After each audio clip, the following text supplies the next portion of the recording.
What up, everyone? I'm Sinnycool, and this is Gems of War. And today, on the new account, level 770. Level 770. New account part 23.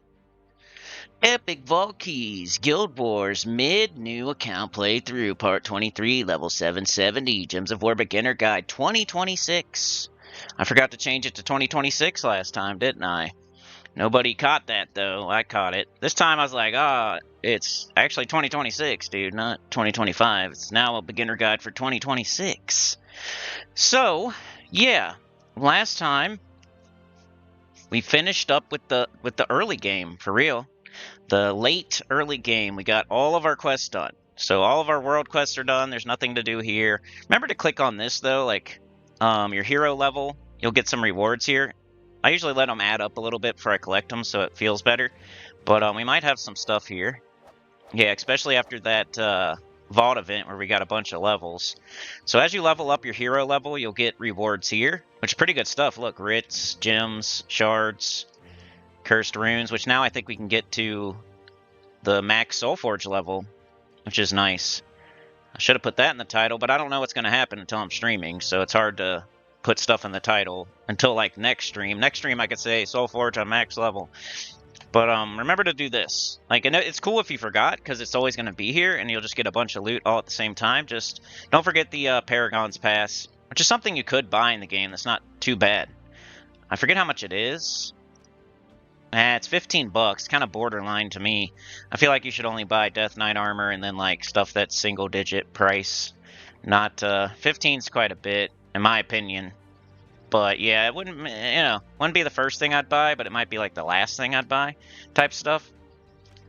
Any kind of pass is usually decent, but that one's just like, I guess you get a lot of rewards though. Like,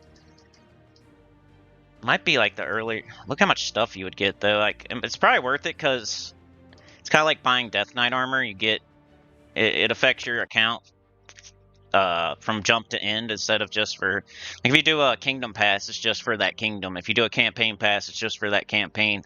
But if you do this one, it's for every time you freaking level, you get extra loot. So I don't know. This one's probably worth it. It's just a little bit, $15. A little rich for my bank.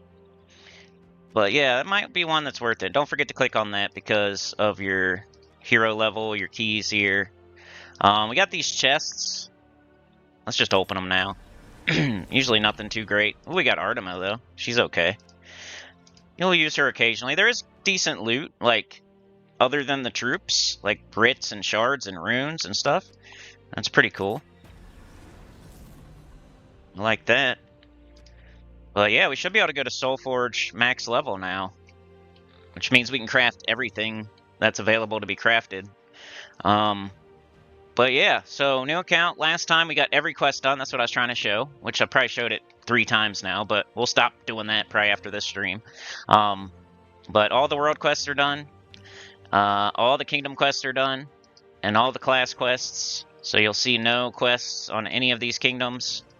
And then we did all the faction quests, which was the last thing that we got done. So no quests on any of these. We can now go to any portal we want, get any troops we want from down here. All the quests are done, which takes a while. And that's my, that's when I say you're out of the early game, is when you have every single quest done, all the game modes open. So, we're out of the early game. We're into the early mid-game. We just stepped through the door into the mid-game. We just got here. We've arrived to the mid-game. So today, of course, I'll tell you what I would do if I was just playing normally, and then we'll get into probably stuff that is more interesting to watch, which would be Guild Wars, Tower of Doom, Epic Vault Keys. We just had a Vault event last weekend, so we're trying to open all of our keys still. Doing like 10 a day right now on this account, because on the new account, it's takes a little longer to be opening keys, so you got to do a little bit less per day. On my main account, I might do 25 a day. On my new account, I do like 10 a day. But eventually, you have less, though. You have like 100-something instead of 300-something, so it still takes about the same amount of time. Let's grab our mail. Get rid of those blankies. Let's make sure we don't have any one of these expiring soon. No, we got 2 whole days, so I won't worry about that at the moment. Offers, let's take a look. We're looking for medal offers, verse offers. I did get another one. We'll look at my medals, because I think I got another medal that I was looking for. But at the moment, I'm not buying anything like this. I'll just buy medals, versus, maybe pets off of this one. You know, not writs. At the moment, it's just like all of our gems are going to be for medals, versus, maybe pets, just from the offers though, like the cheap ones, like the 50 gem pets. And then like turns in the guild event for the guild, and like single player events, like shop stuff. So we need to keep that gem stack for those things, because it'll go down quick. Once you start doing certain things, it's going to go down quick. Like faction events on Tuesday cost quite a bit. Like buying up to the weapons, and guild events and single player events ends up costing a little bit. Then you'll start seeing medals that you need, like Nisha medals. It's 500 a whack. That's going to cost. So just because we have 6,300 doesn't mean, you know, it's going to go down quick once we see stuff we actually want to buy. Sauna's here. Trey's here. Starla's here. Yoke's here. Let's go. Hold on a sec, I got a text. I need to see what's up. Okay.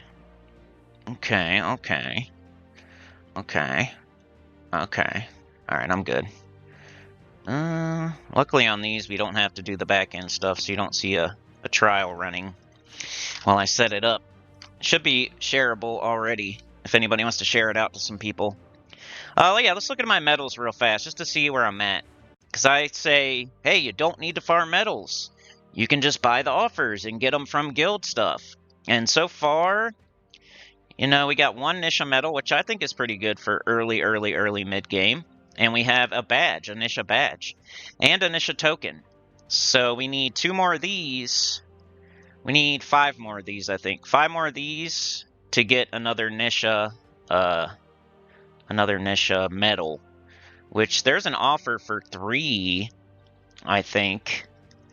So we just need like 2 more offers, maybe, and we'll get another Nisha medal. Or maybe the offer's for a medal? I think it's for a badge, though. I don't know.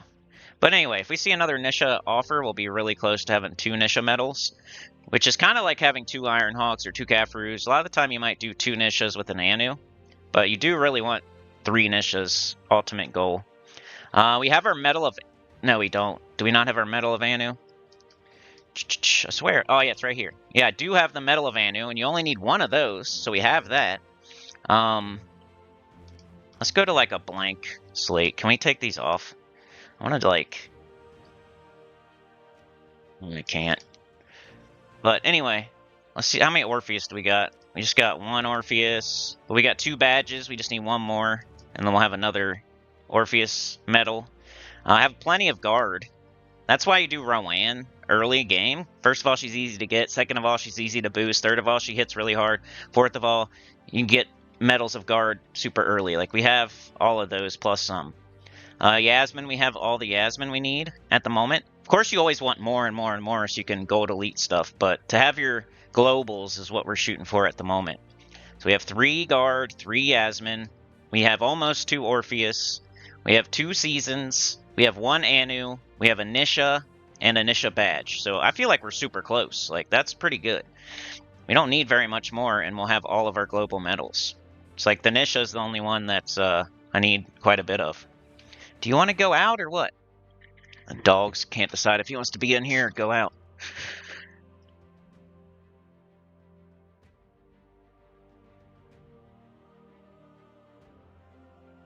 He can't decide what he wants to do.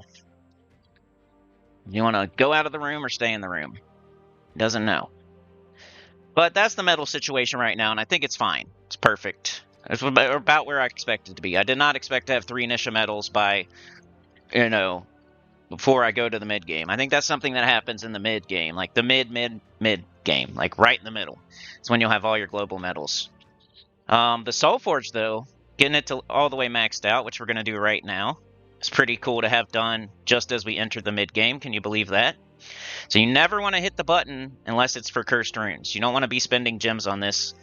That's like a trap, a dev trap for you to FOMO, to rush things when you can easily get it just having patience. Trey with the 2, thank you so much. Running out there. We got busy yesterday. Y'all got busy. You went out there to check on it. Give it some chicken noodle soup. Check its temperature. Give it a wet willy. Broke down the door. You know, did one of those things where they call the police to check on you. You guys did that. You know, welfare check. You guys did a welfare check on the train yesterday. Kicked down the door. So Trey, going back in there. Paying it a visit. Doesn't want to leave it by itself today. Thank you, Trey. You're a legend. Oh, yeah. What'd you say, Yoke? At what level does leveling slow down? 1,000, 1,200, 1,500? Probably around 1,200, I would say. It's pretty easy to get to... You see me, I'm cruising. I'm like level 700 something. I know other people that started around the same time as me. They're cruising too. Like, I would say 1,200. It probably slows down around there. 1,250 maybe. And then once you get to 1,250, it's like anything above 1,250 is like legitimate, I feel. Anything under 1,250, like a person could really be horrible at the game, not know what they're doing, not have anything, and they could still be level 1,000. Like, once you get 1,250 and above, I think that kind of separates the wheat from the chaff, or whatever you say. Keep throwing them out there, Trey. No, I'm just playing. I know you're trying to probably get to 5. Appreciate it, man. Shout out to Trey. Playing tomorrow. Probably do the Northern Bandits in Karana. Like I said, bro, I'm like level 14 and just shy of a bub. I might have a couple of pieces to send over to my wizard too. I got like some embroidered black sleeves and like I think I'm gonna have the same robe as you, so that's gonna be cute. Both gonna be wearing the green silken drape. Is that what you got? Anyway, back to Gems of War. Hey, I saw odd one out right here. So what was I talking about? Oh yeah, Soulforge. So we need to, this will be our final upgrade. We're going to be on level 20. That just means you have access to all the recipes. So let's do it. Boom, now we can craft, ooh, we get an Orb of Power. We can craft Darksmith Drenza, and we can craft Vault Keys. This is a good one, especially on my main account. I don't know if it's going to be good on this account. Probably not yet. But the way the Soulforge goes, you want to level it to 20 without using gems. Just use Cursed Runes. You'll get Cursed Runes, like through the Paragon's Path, through Vault Event, through just regular guild stuff and single-player events and whatnot. Just be patient. Get it to level 20. And then you can craft... There's these one-time only crafts that you should definitely do, because all they cost is souls, when they normally cost way more than just souls. So we got this Orb of Power, which I'll show you what it usually costs. But right now it's just 10,000 souls, so you should always do this when it says once only. Like, do it immediately. So let's do it. Got an Orb of Power there. Anita with the gifted! Went to El Habito. That's a cool name. Shout out to Anita. Thank you so much. Hope you're feeling better on the road to recovery, hopefully. But yeah, now let's look at the Orb of Power. So we just crafted it for 10,000 souls, which is kind of a gift. It's just a reward for getting your Soulforge to the next level. But if we go check it out now, it's going to cost, look, 3 of these orbs. These are the majors, too. So 3 major blues, 3 major greens, 3 major oranges, and 10,000 souls. And the reason you would want to make these is because of, like, Zul'Goth. We need 8 power orbs for Zul'Goth. So we got 2 out of 8, which is pretty good.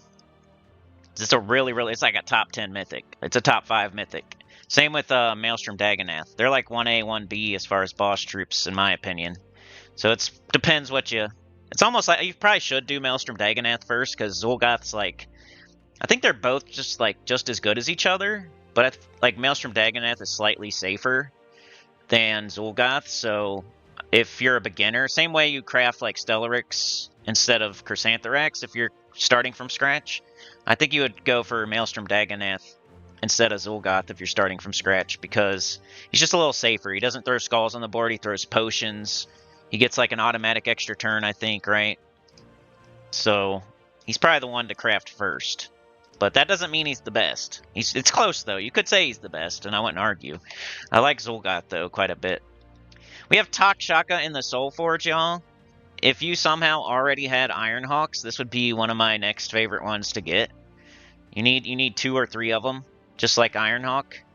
I mean, one is fine though. One Takshaka is way better than like one Ironhawk, but you should get the Ironhawk because it's more valuable and more important to your account.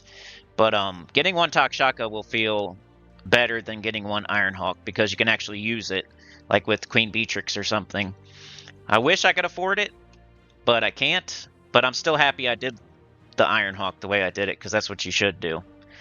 But anyway, I don't think we have any other like single crafts. I think I already did them all, but you would have quite a bit as you level up your Soul Forge. You're going to get a bunch of those like one craft only, and you should do them all because they're really good value. It's just like souls. But now we can craft everything in here. So what are you going to do with your cursed runes, right? We were just using cursed runes only on leveling our Soul Forge. So now there's other things to use them on in here. So I don't know if it's like these, but you really don't want to do those yet. Guildmate gifts you probably don't want to do. Like I'm gonna eventually maybe, but not at the moment as a early mid gamer. What I craft in here? Angry Anvil's a good one to craft because it's another pet for Broken Spire, and it's not costing you like gems, or you don't have to like do 8 fights and get 1 copy. You should use, like, what else are you going to use Cursed Runes on? Eventually, you're going to have nothing to use Cursed Runes on, so to get Angry Anvil is a good idea with Cursed Runes. Might be the first thing you do. I'm trying to figure it out, though. Angry Anvil's pretty good for Cursed Runes. Like, when they brought Cursed Runes into the game, it was obvious to me what you crafted with Cursed Runes, because I had, like, I don't know, it was on my main account, and it was, like, easier to see. But I think cursed weapons is the other thing. I don't really use the cursed weapons, but you still want to craft them because what else? Same reason. What else you gonna do with your cursed runes? There's like a couple of these that are okay, but I pretty much never use them. But it's once again, it's a weapon for a kingdom. You got Silverglade, you got Broken Spire, you got Merlantis, so you just wanna do it. I wouldn't be in a hurry to do it, but you work on them slowly. Just like you worked on leveling your Soul Forge up slowly, you weren't rushing it with gems. You also work on this slowly. You just, like, as you get cursed runes, as you get enough for something, you craft it. You're not really, like, rushing it down and looking for cursed runes. You're just, as you get them, you do it. But cursed weapons, the Angry Anvil, the Darksmith Drenza, but she's right here. She's no good either. But you got to get this weapon first. So Dark Hammer would be another thing you would craft. Wherever it is in here. Dark Hammer. It's got to be in here, right? This is important information, like what you do. Is it not in here? Where's Dark Hammer?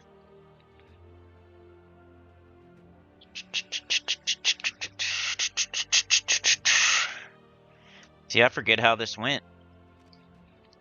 I forget how it went. Let's see. Looking for Darksmith Drenza now, and I can't find her. I feel like, maybe you have to wait until KZeal week to get this? Dark Hammer. I swear you crafted it, though. Maybe I'm just going too fast. Dark Hammer. Yeah, I forget how this worked.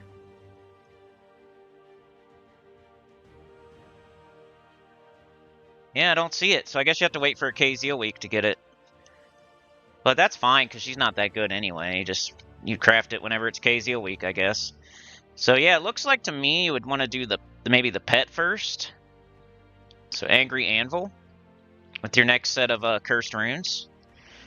3 Celestials. Make sure you have a decent amount of these, I guess. It's only 2,000 souls, 10 cursed runes, 3 Celestials. So I think it is Angry Anvil.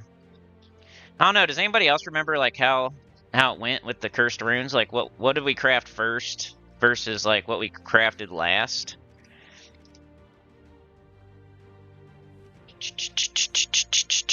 Make sure I don't have any like one-time only things left in here. See how you can craft like a bunch of stuff? If you need like a certain trait stone, you can craft a trait stone. Just check out the Soul Forge sometimes when you need something. I usually don't craft stuff like ahead of time, like trait stones and stuff. But if I need one, I might look in the Soul Forge to like get the last one I need or something. One of those things where just because you have it doesn't mean you're going to spend it immediately. You kind of sometimes save stuff up until you do need it. I'm just looking around in here since we have the whole thing open. This is a new first time this thing's been in here, but doesn't mean we're going to craft it. We crafted it on our main account, so are collection purposes. But as far as the Soul Forge goes, yeah, Takashaka is the best thing. As far as troops, if you're going to craft a weapon, which I do need to craft a weapon because I'm trying to craft one a week. You know what I kind of do? I look at my jewels, and I'm like, okay, which jewel do I have the most of? I got a lot of green, I got a lot of purple, and then I try to find a weapon that uses those, but is also like a kind of a good one.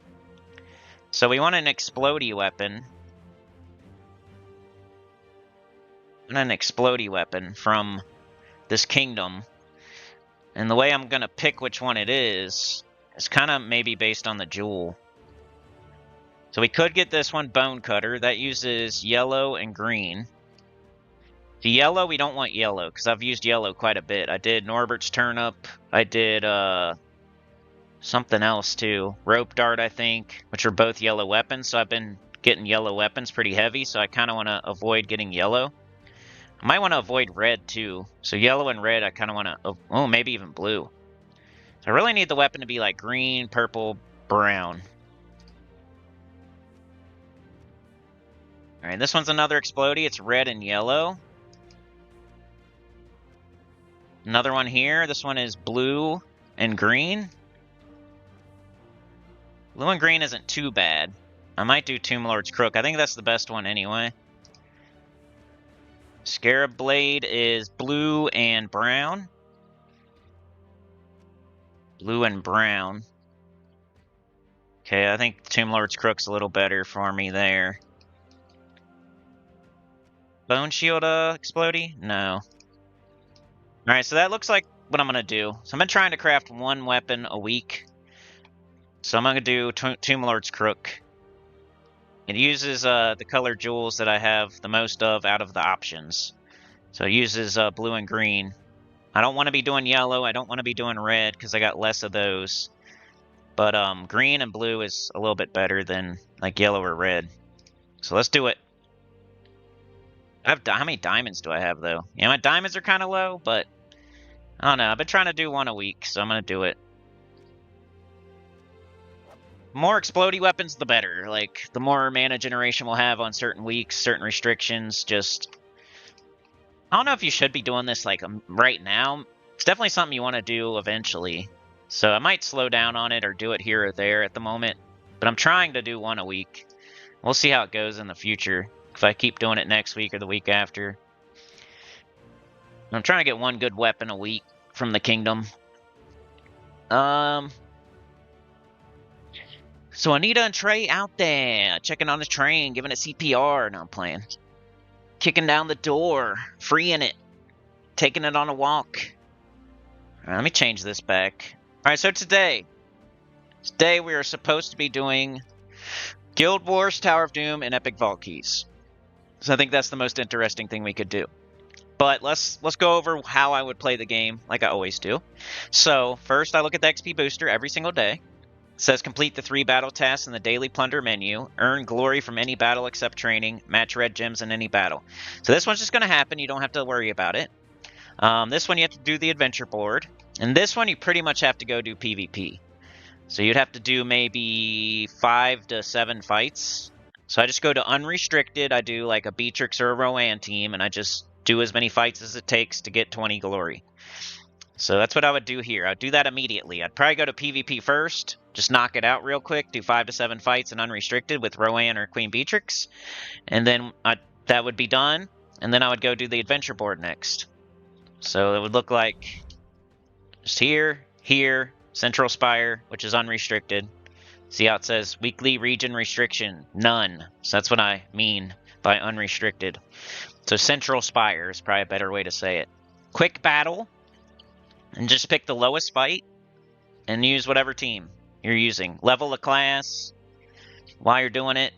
Do the fights. If you lose, who cares? Just do another fight, and you'll get glory as you do that, as you win those fights. It's the best way to get glory to satisfy that XP booster. After that, I would go back up here, and I would do my adventure board, of course. I do that every day. So boom, gems, glory, food, doesn't matter what's here.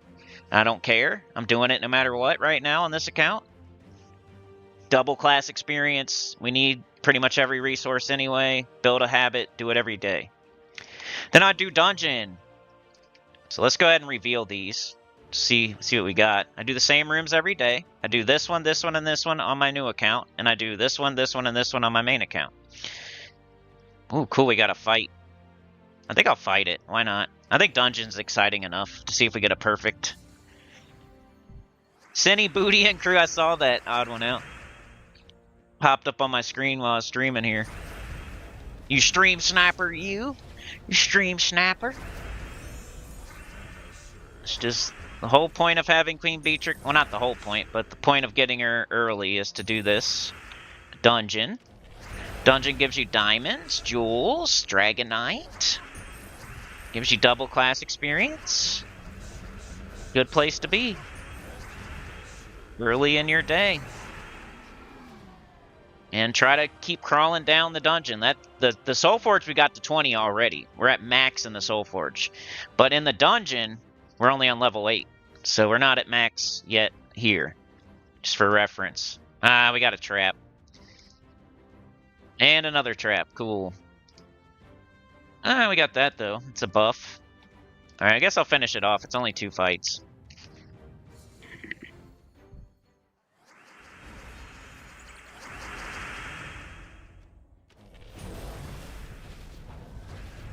So Beatrix is just going to cleanse those traps easily. And we're just going to be like a regular old fight. Pretty much. I don't know if she clears the weakness.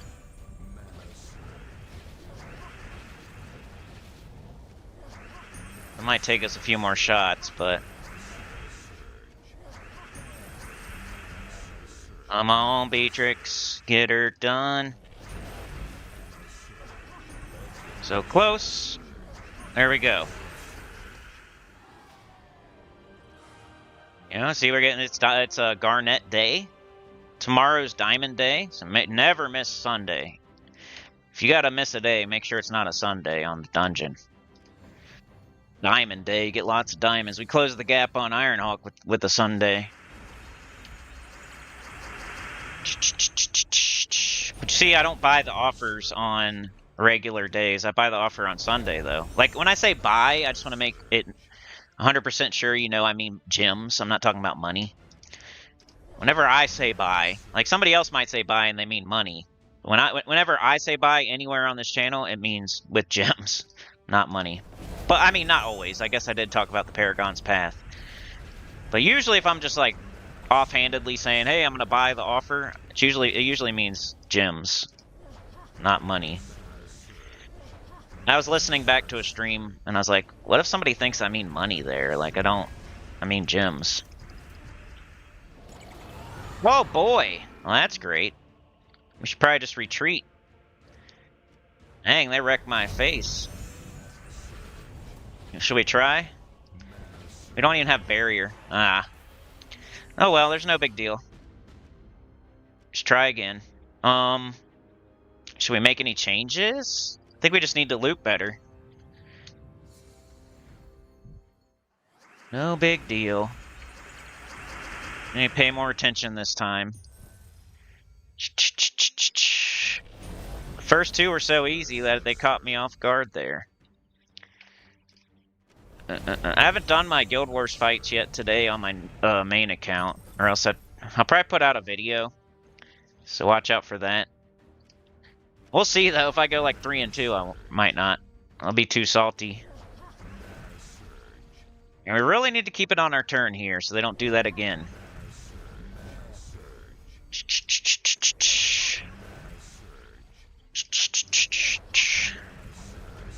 So far, so good. Don't take any brown or green off the board if you got a Beatrix up.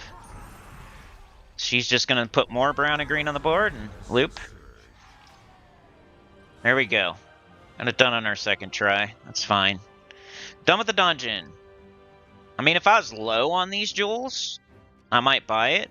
But it's like the second most I have, so probably not going to buy it. Alright, so that's the dungeon. So XP booster, whatever it says, and then adventure board, then dungeon, then City of Thieves 3 times a day. Every day still. We're not out. You're not stopping that anytime soon. Just trust me, you're not stopping. You're doing City of Thieves 3 times a day every day for quite a while. That's why when people ask me advice on the Underworld on Delves, that's what I always say. I'm like, do City of Thieves 3 times a day every day, and then get back to me later. Like, way later, when you have every single troop in the Underworld, when you have every single faction on 100 and quality 10, you know, and the only thing you really need to know is, you know, get all the troops and get them in this order, and then get your quality and horde level, you know, quality to 10 and your horde level to 100, and then if there's a Tuesday faction, that would be the one to start with, like getting to quality 10 and 100, after City of Thieves. It'd be based on what faction event it is. And you don't even do that until pretty much early mid-game. Maybe late early game. Late early game, early mid-game is when you start doing the Tuesday faction event and upping its horde level and quality and a faction other than City of Thieves. And that's just for the event. It's not, you're still doing your City of Thieves 3 times a day. So you do that for a long time. Like, come see me when you have every single troop in the Underworld and every single troop fully ascended in the Underworld and every single other faction on 100 and quality 10. Then we'll talk about what you do next. But start doing the Tuesday faction events, I guess, and do them in that, and up the horde level and quality in that order. Because it does take tons of gold. It takes tons of gold. It takes tons of treasure. You know, you're going to need lots of shards to get all the troops. Like, it takes a long time. So just don't even worry about pure faction and deathless and leveling other factions. You know, you'll do them on Tuesday and on the weekend for now. You got to get all those troops down there. Because even once you get all the good troops, you still want to get all the rest of them. Because they count towards kingdoms. And they're easy to get fully ascended. Like, it's cheaper and easier to get those troops fully ascended. And that'll help you with your kingdom level and power, too. And the associated kingdoms. So just do it. It's going to take a while. Just lock in. Just accept it that you're going to be doing City of Thieves 3 times a day every day for the rest of your life. Not really, but for a long time. Alright, so we do that 3 times, you know. Level 20 still. I haven't screwed up and gone to 30 on accident. So treasure multiplier order, every single room. Boss chest, kill the boss, get the boss chest. Do level 20 again. Every single room. Treasure multiplier order if you want.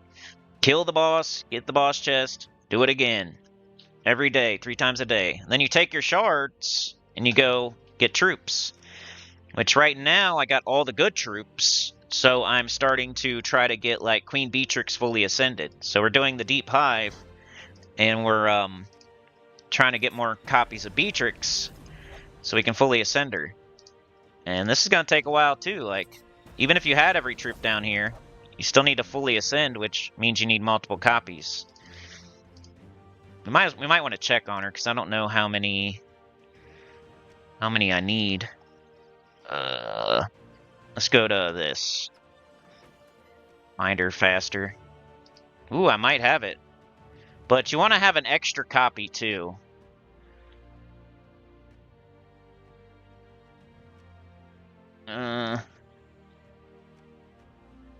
Hold on. Let's go find her here so I can see the number. It probably said there, but... Alright, we got 4. We got 4, but there's probably another one here. We probably have 5 exactly. So we actually want to have 6, because we want to be able to still have 2. If I did this right now, it would take one of these away, and I'd only have 1 Queen Beatrix. If you want to wait like an extra beat, like an extra copy. So I can technically fully ascend her right now, but that would take one of my copies away, and I'd only have 1 copy fully ascended. So we want to make sure we have 2 copies. So we need to get 1. We need to actually get 6 out of 5. We need 1 more, I think. Let's keep going. Hopefully I get it so I can fully ascend Queen Beatrix. That'd be another accomplishment. Soul Forge to max level. Queen Beatrix fully ascended. Nope.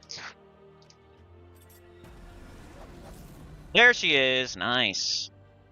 So I think we got it, man. I'm nervous, though, because I don't want to accidentally take away one of my copies. Queen Beatrix. Okay, there.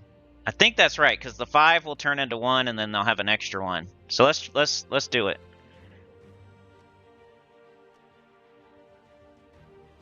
Okay, I fully ascended her, so now we can level her. The point of fully ascending is so you can get more stats on her. You can level her now. Do max upgrade. So she's going to go from, she's going to get 2 attack, 3 extra life, 2 extra armor, and 2 extra magic. So she'll hit harder, she'll be more survivable. Like, this is the best part, but being able to survive more is good too. And that's for both of them, so they're both going to hit harder, they're both going to have more stats. Bang!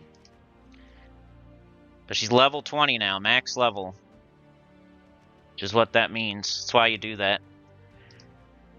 So got Queen Beatrix, so next I would do the same thing, but for King Gobtruffle. So we'd go to Amonithrax. And try to get a bunch of copies. Same thing we just did. Get 6 out of 5 on King Gobtruffle. Oops. I don't really have enough here. So I'd probably wait till I have 200 to open these. Otherwise I have to push this a bunch of times. So I'll wait. But we got Queen Beatrix fully ascended. That's cool. Soul Forge on max. Queen Beatrix fully ascended. Let's go. So I'd do that. I'd do City of Thieves 3 times. And then open whatever you're on here. Do you have all the good troops yet? Are you trying to fully ascend Queen Beatrix, King Gobtruffle, Mirachi Queen, Gargoyles? What are you trying to do? Like, where are you at? Just keep getting every troop and then fully ascend every troop. And then work your way around on the horde levels and qualities based on what faction is coming next. So, forget what faction is next week, but that'd be the, if I was going to work on one, it would be whatever one's coming next Tuesday. What's next? What is next week? We just went over that yesterday. I'm such a goldfish brain. What was it? What kingdom? Kingdom was next week. We have Journey, right? We have Journey. I could picture the pet in my head. It's that Alabridge pet. We have, oh my gosh. What's the Tuesday faction event? I could look at, what is it? Anybody know? Because that would be the faction I would up the, and you could start working on it now, like instead of waiting until Tuesday. Suncrest, okay. So let's, what is that? Stonesong Eerie, maybe? To figure that out, you could go either to Suncrest or Stonesong Eerie. And this is smart because you're thinking ahead, which is always smart in this game. But yeah, you see it's Suncrest, Stonesong Eerie. So if I was going to up a horde level and quality of something right now, it would be Stonesong Eerie, because that's going to come through on Tuesday, and then we'll get more loot, and we'll have more stats for the event. So like right here, if I have treasure, so I might wait a little bit longer, that way I can get some more treasure like as the week goes.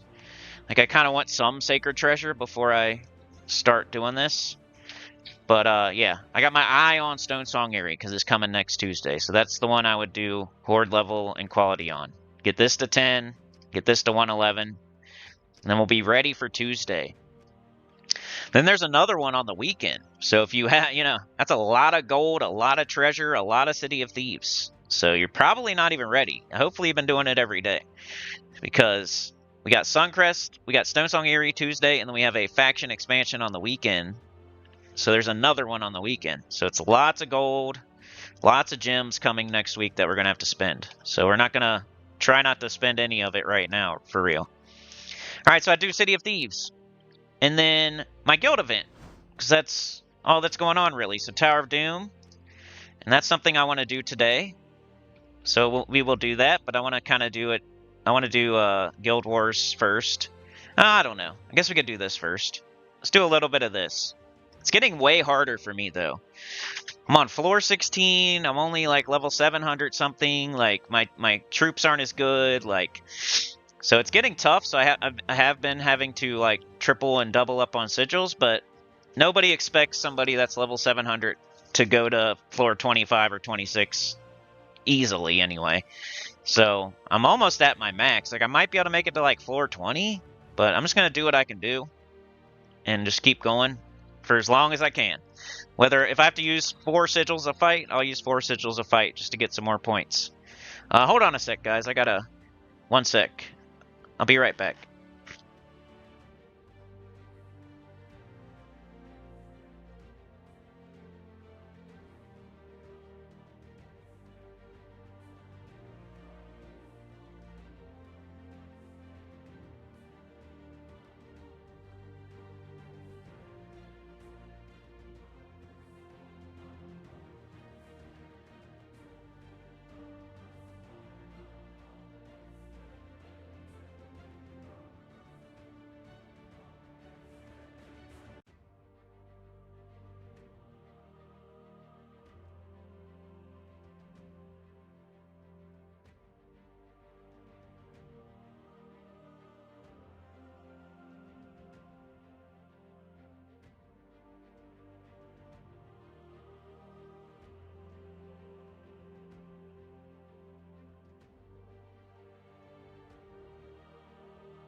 Alright, sorry, I'm back.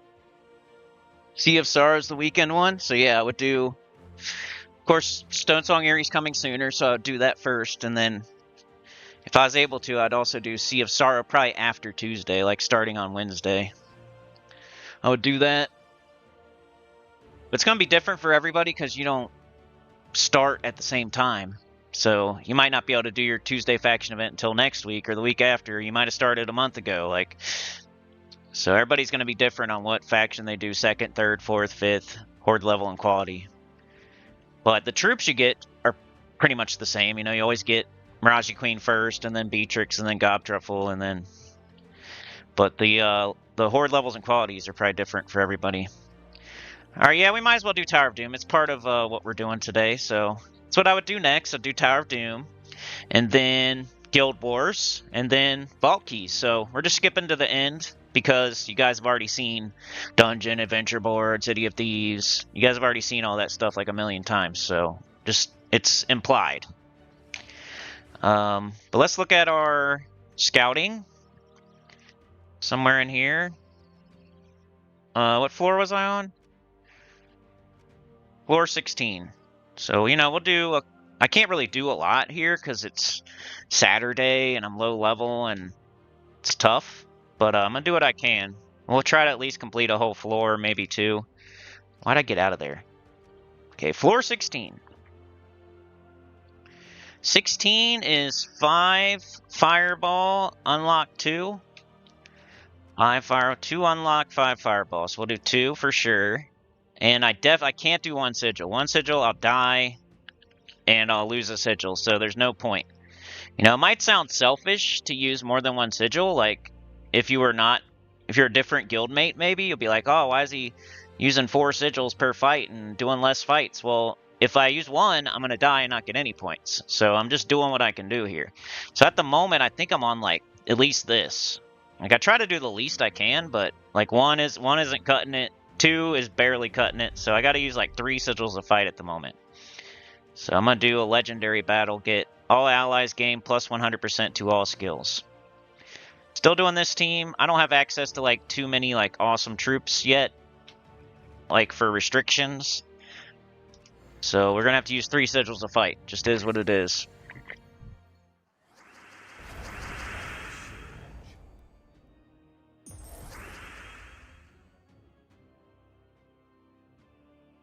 Yeah, it's either that or just die and lose my sigils, you know? Like, it's the best I can do. Gotta take skulls, kinda, so they don't hit me with skulls. You just gotta play careful. Alright, I'm probably let's do this first in case we can get some more red on the board for this one. Alright, we didn't, so let's go ahead and cast it. Got the first kill. When they hit me freaking hard. And it hurts. Let's do this. Couldn't choose anything else because they were stealthy. Got Leprechaun. At least I'm using the weapon now, you know? I'm buying up in the shop, I'm using the weapon, I'm getting extra points, so it's a progression of the effort, what you can do. Previously, I wasn't even using the doomed weapon, I was just playing, getting some points, I was getting what I could get. But now I'm buying up in the shop, getting the weapon, so I'm getting double points if I kill a boss, at least. I guess red's fine. I'd rather take purple, because, you know, I want more red on the board, but they're going to take the red anyway, so might as well take it. Looks like Queen Titania's closest, but we have no red, so I'll take purple. Eee! My hero's about to die. Okay, I should probably cast that hero before it dies. Okay, and we won. That's all that matters. We could lose a troop, we could lose 2 troops, as long as we win. It's kind of your signal, like, how many sigils should I use? Am I dying? Am I losing, like, 2-3 troops? Well, maybe I should use more sigils then, before I start losing. Alright, we got the unlock. The other one was Fireball. I think it was 5. Right? Yeah, 5 is Fireball. We definitely want that, because that's a free clear of a room later. And it's getting so hard that we really need those. And I think I'll keep it where it is because we won. I mean, it's getting close, though. Soon I'm going to have to go up to the max and use 4. But I'm going to stick with this until... I don't know, it's pretty close. Maybe next floor I'm going to have to use all the sigils.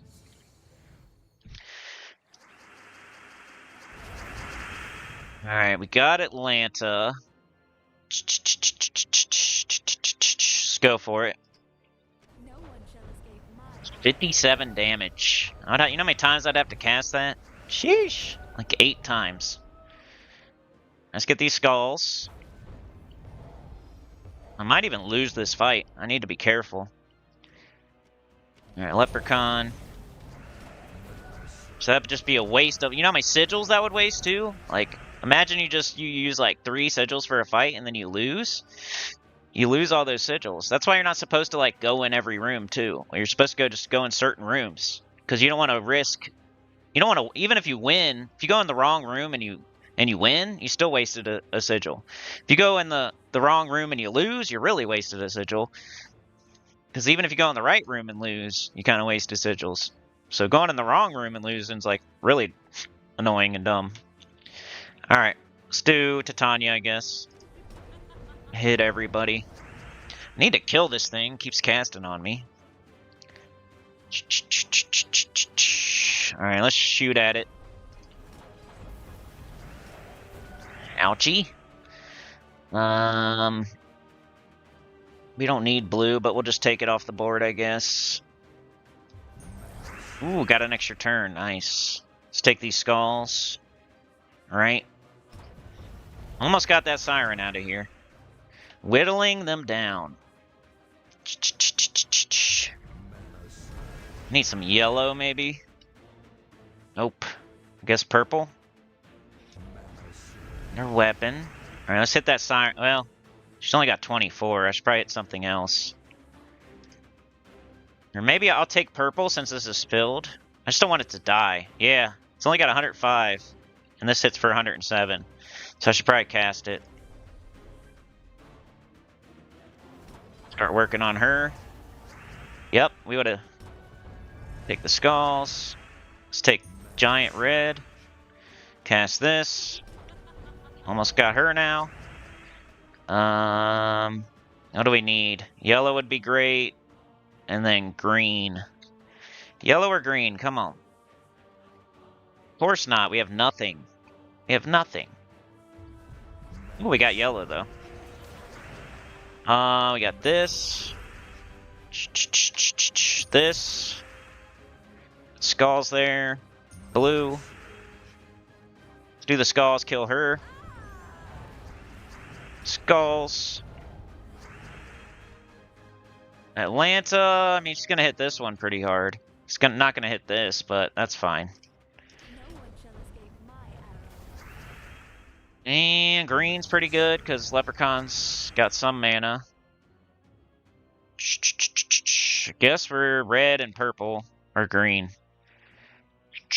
Red, purple, green, of course not. Okay, yellow's fine. I take red, they'll get skulls. So let's take green. Okay, now we can cast this. Oof, there goes my hero. We got yellow into red into purple. It's pretty good. All colors we need.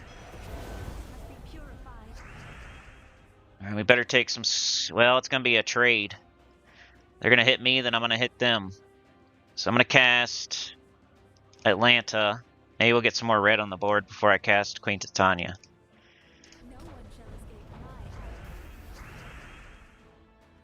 Nope. Alright, we gotta take the skulls now. Alright. I take skulls again. Oh, we got this. Okay. Yeah, we're kind of living on the edge here. We lost a troop. This thing's getting whittled down. They still got 2. Probably gonna have to go to max sigils next floor. I might want to do it now to make sure I kill the Doom. Get the points. Actually. Let's do this. This. Ooh, I got lucky there. Oh!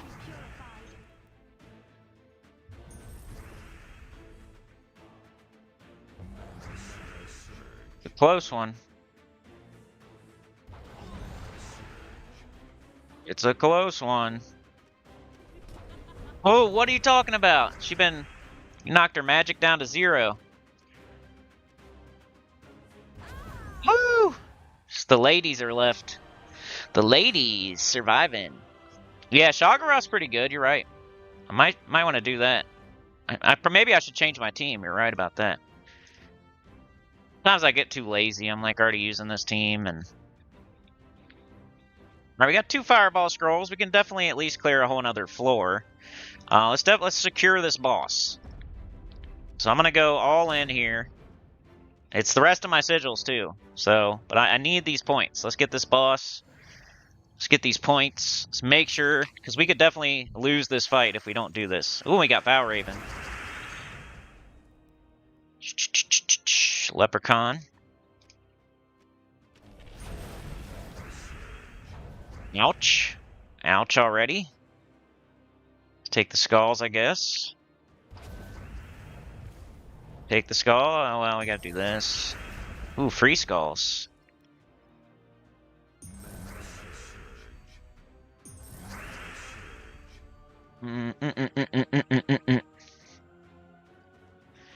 Okay, so I always look at this to see if I have 13 or more. That's what I'm looking at.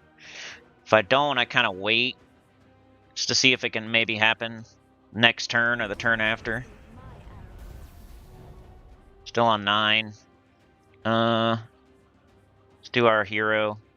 Let's hit this. Let's try to get this. Okay. 8. It's just going down now. Just go with it. Ooh, yeah. Extra sigils are helping. Let's do Leprechaun. Ouch. Who's closest? Purple.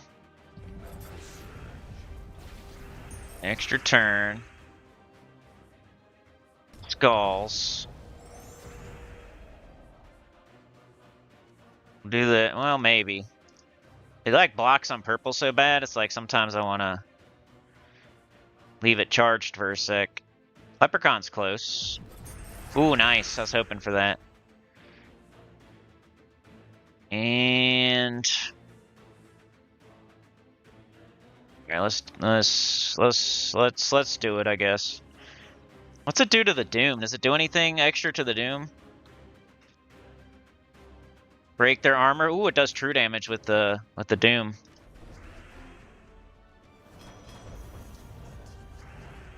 It's good. Leprechaun. Skulls, probably, unless there's an extra turn. Queen Titania. Queen Titania is pretty good too. Like, Shoggoth is a good idea, but Queen Titania like fairy fires and then they hit for extra damage, so it's almost like using Shoggoth, using Queen Titania. So I don't know that Shoggoth would fix anything. It's probably slightly better though. I love Shoggoth, so it's definitely a good idea. Be like Doomed Weapon, Shoggoth, Leprechaun probably. I could try that maybe tomorrow. But then, you know, like the Queen Titania fairy fires, and then you hit for like 50% extra damage, so it almost makes up for the fact that they're not, and then we're hitting all 4 enemies. So it's pretty similar to Shoggoth. So I don't know that Shoggoth would like totally fix and let me go further or anything. It's pretty much 1A, 1B, just because of the fairy fire and the hitting all 4. Shoggoth hits 2 and does true damage, while we have Queen Titania and Atlanta hitting 4 with fairy fire. So if there was no fairy fire, 100% Shoggoth would be better. Shoggoth does explode though, so then you got that. So you could, you know, pros and cons. So Shoggoth might slightly squeak it out just because it has silence and rage and explode on top of true damage to multiple enemies. But it's probably pretty close. Like, it might let me get to like an extra floor if I switch. But it wouldn't be like the difference between floor 20 and floor 26, I don't think.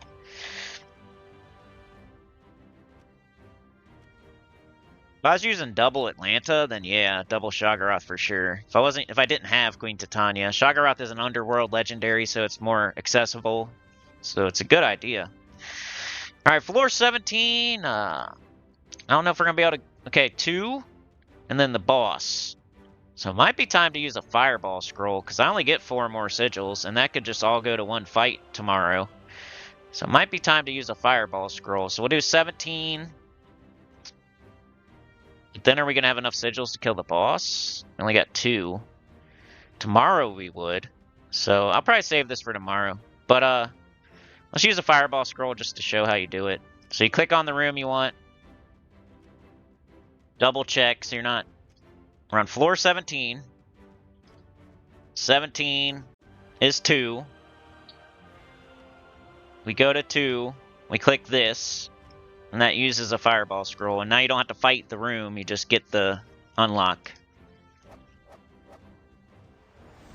Thanks. Now we can fight the boss tomorrow. Get some more points. And that might be as far as I can go for real. You know, I might be able to, like, the next floor I'll do the fireball scroll. Maybe I'll try to save, like, 1 sigil for that boss fight or something, but what's on floor 18? 4 is P, so I'm not doing that. 3, so I just have to do 3 and then the boss. So I don't know, it's going to be close. I might only be able to get 1 more boss kill. But if you look, you know, I'm doing my thing, I'm trying. 13th place. So that was something to show today. Tower of Doom, where we're at,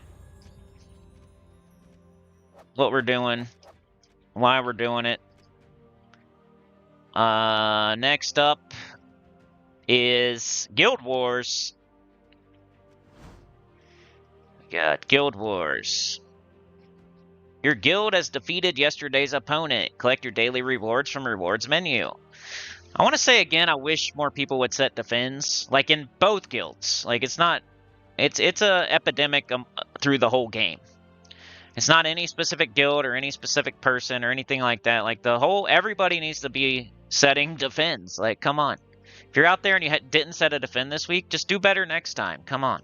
Like, you're costing your whole guild, like, rewards.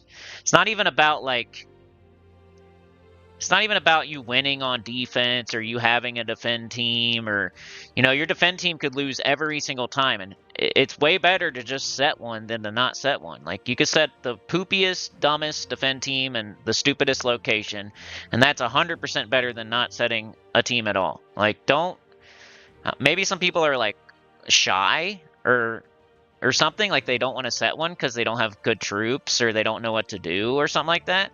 Get over it. Get over it. Just set a defend, please. And also, it's like weird days. I get it. Like, you have to set it by Thursday, which is kind of strange. You play Gems of War for a while, you kind of, okay, you get into the rhythm of like what days are what. And normally a weekend event starts on a Friday, and all of a sudden you got to do something by Wednesday, which is strange. But just PSA, you know. Public service announcement, like, set your defends, dude. You're hurting yourself and everybody else in your guild. You don't need to set some awesome team with awesome troops. Just do what you can do. It doesn't matter. Like, somebody else is probably in that location with a better team. You're not gonna... It doesn't hurt anything to set a defend, and it doesn't matter what it is.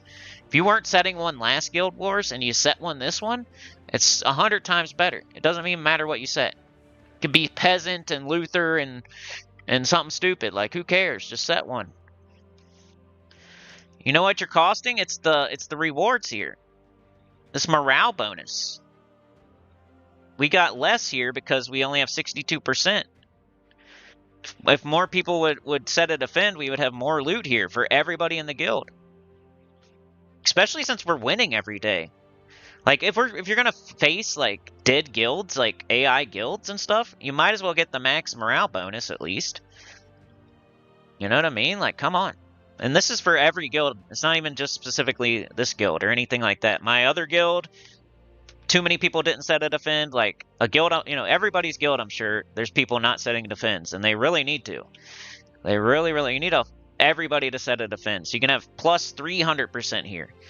We would have got like 5 times the loot. We would have got 5 times the loot. And look how many gold marks. Gold marks are amazing. We would have got 5 times that many if everybody set one. We would have got 30,000 gold instead of... Yeah? So come on. Not that hard.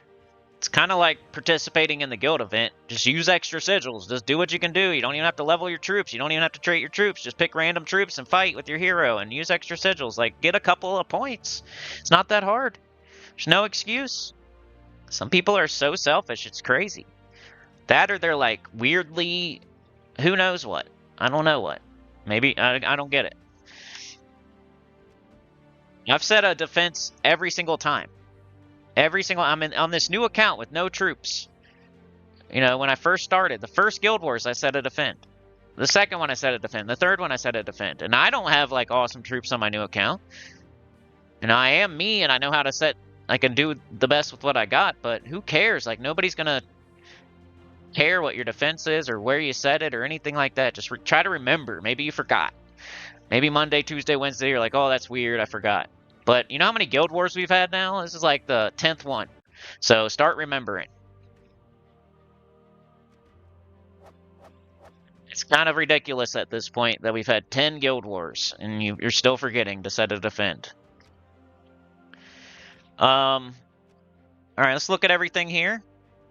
So at least we have somebody in each spot. That's cool. Boosts, I didn't do any boosts. Like, early game, it's going to be hard to do boosts. You still need silver marks for pets and stuff. So it's kind of harder early game. But late game, it's like one of the only things to put silver marks into, so you might as well. Even though it doesn't really do too much either way. Roster, where am I at? Shout out Coco for Paragon. Let's go. Look at that right there. Pretty good score. Ooh, look at that. Pretty good score. And I'm right here. It's hard for me to score high just because of my troops, I guess. I don't have, like, awesome troops. I don't know. It's hard for me. I go 5-0, but my scores are not super high on this account. What else? That's everything, I think. So we just go to war. And it's most likely going to be not a real guild, so... But we're working our way up. Eventually, this guild will be fighting real guilds. Probably more like their other guilds that are similar, you know what I mean? Like, we'll get there eventually. I'm surprised it's taken... We're already on the 10th Guild Wars and still not fighting real guilds, but I mean, it'll get there one day. You're just working your way towards it. It's not this guild's fault that they're fighting AI guilds. Like, it's an elo system. The devs in the game is deciding who we fight. You know, we can't control it. All you can do is keep winning, and eventually you'll fight real guilds. So, but you know, it's almost good just for resources to be fighting dead guilds and just running them over, because then you get higher. You easily get all the rewards, and you get the morale bonus, and you easily get that stuff instead of having to win. Like on my main account, we have to win to get the morale bonus. But if you're just running over dead guilds, you're going to get it every single time. That's why it's even stupider not to set a defend, because you're going to get it every single time, and you would get way more loot if you just set a defend. Get a morale bonus. Yoke says, I'm 15 minutes behind on the stream, but I am on 2 times to catch up. Stupid phone calls for work. Nita says there's a bug in Guild Wars this go round. Wasn't able to set... Oh, okay. Yeah. No problem. I wasn't, like, saying specifically, like, obviously you're recovering and everything. So. Oh, there was a bug? I didn't know there was a bug. Okay, well, if there's a bug this time, then there is an excuse this time. But hey, next time, let's get it. I didn't have any bugs, so that's all. I don't know. I don't know. I set my defense on both accounts, and I didn't have any bug, but I guess there's a bug out there, just full disclosure, where you couldn't set a defend. Here's my Guild Wars team on my new account, which I just doing what I can do here. I didn't have any weapons. You know what's hard about a new account in Guild Wars is the restriction has nothing to do with the week. So if it was a what is it this week? Keytar or whatever? Or am I on last week?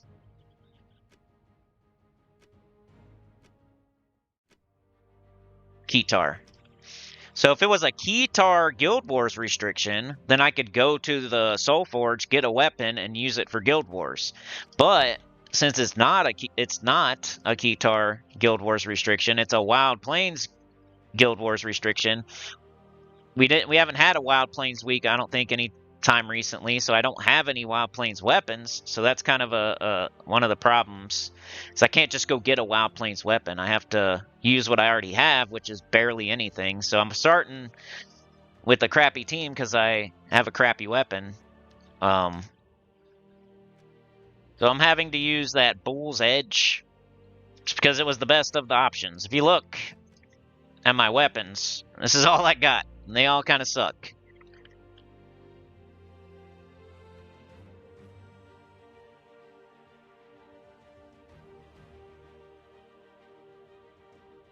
So I thought that was the best one out of out of these. You know, this one's alright, but we already have like a bunch of green on the team.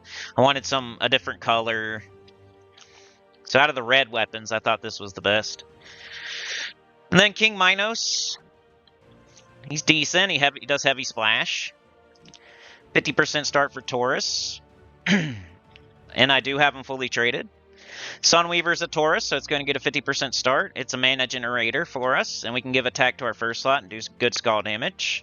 Soothsayer's empowered. I do have it fully traded, just for this Guild Wars, pretty much. Ooh, what else can I do? I can level it more. Let's do that. Might have just descended it, too. Fine. Make sure everything's... Well, I don't want to... Let's see. Okay, nothing. Alright.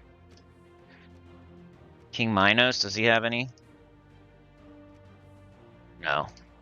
Alright, so everybody's fully upgraded now.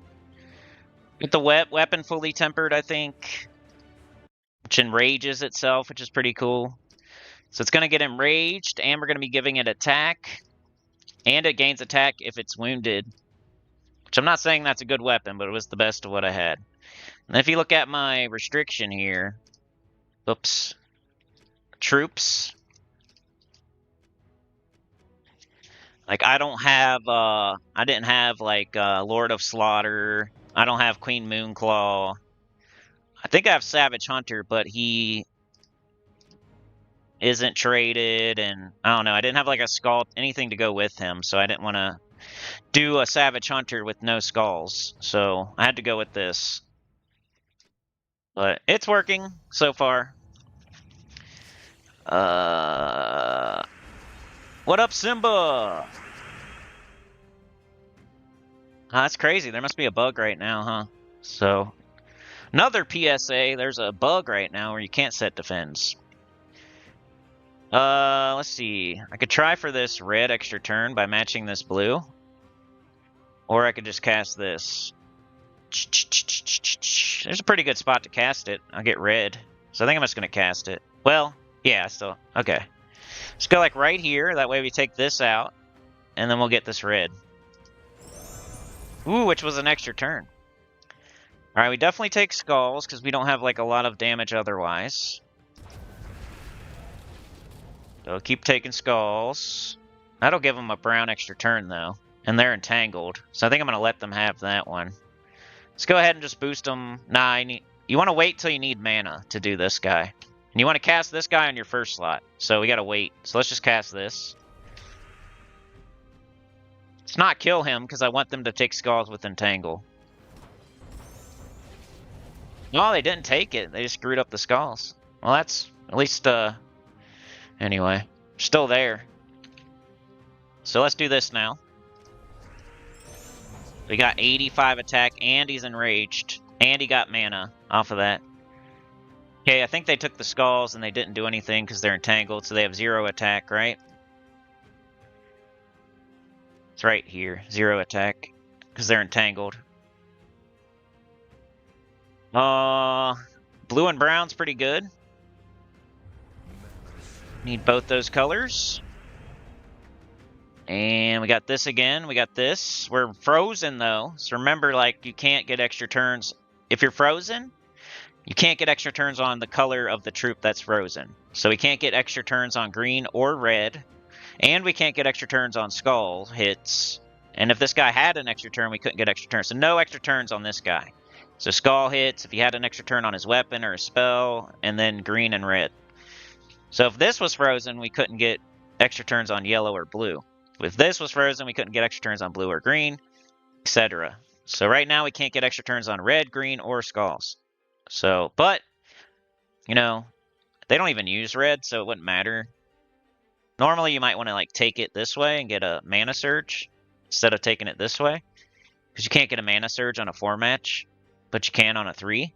So sometimes it's better to take a 3 match than a 4 match if you're frozen. It's like a, you know,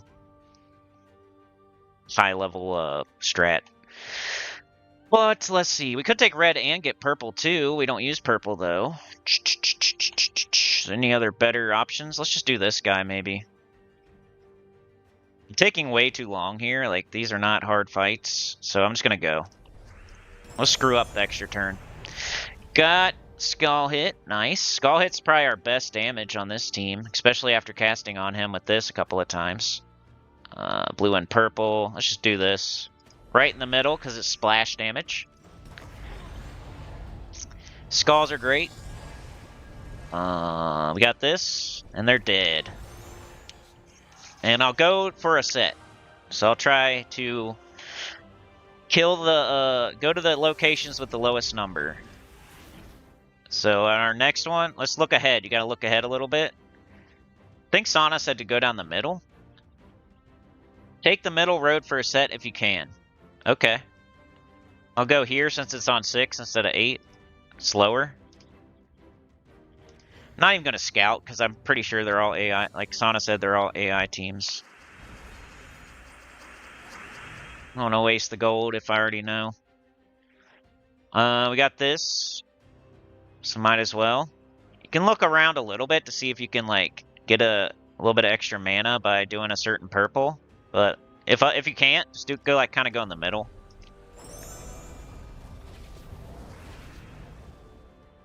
Feels like it hits more gems. I don't know if it actually does, but it feels like it. We have this, but you know, could take some green and get King Minos too.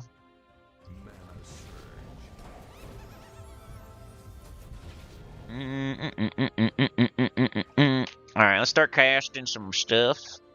Let's do this. We want to hit either 2 or 3 so you can get most out of splash. We got yellow and red. We don't need red right now. Let's just cast this. We can kill something. Or we can hit him. That way everything's weakened for King Minos. Or King Minos, however you say it. It's a Minotaur, so it's probably Minos. We can get yellow. Sunweaver up. We can cast that on our first slot, but he's entangled, so he's not going to get the attack right now. Should we wait? Maybe we can work on... Let's get brown. No brown. Alright.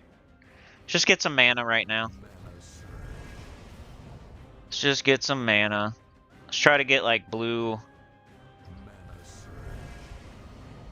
We can get King Minos up. Brown. So you can use this to hit like special gems too. So if we can hit these Fairy Fire gems, that'd be nice. We can Fairy Fire the enemy and then we'll do more damage with our... Okay, oh, he's unentangled, so we should probably do that first. Gain attack, get our weapon up. Extra turn. We should probably Fairy Fire first and then shoot these. That way we do more damage. I don't know that we need it, but it'd be the smart... We can, like right here, we can hit this one.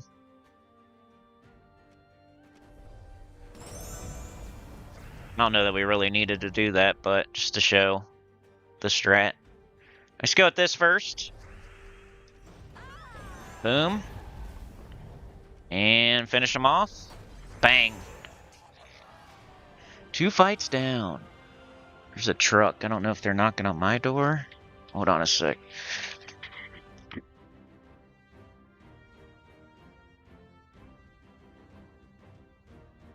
No, they're not. Going to a neighbor's house. My neighbors get lots of packages. Okay, so down the middle. It's a Thieves Guild. We'll do Thieves Guild, Crypt, Palace. 3 fights left. And after this, we'll open our Epic Vault Keys, and that'll be it for today, most likely. I'm streaming for 1 hour and 18 minutes. That's pretty good. We're on pace, I guess.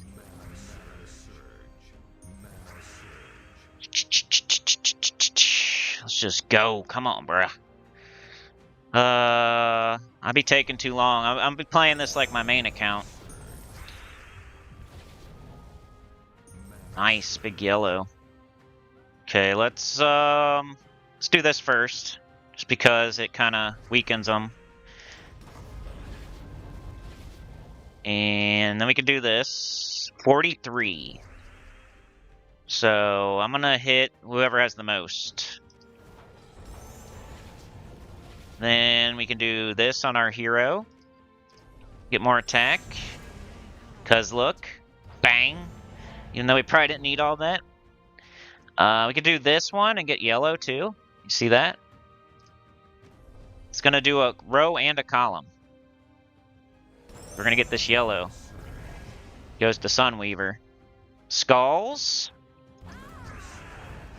Give me skulls, dang it. Do this. Oh, we got him.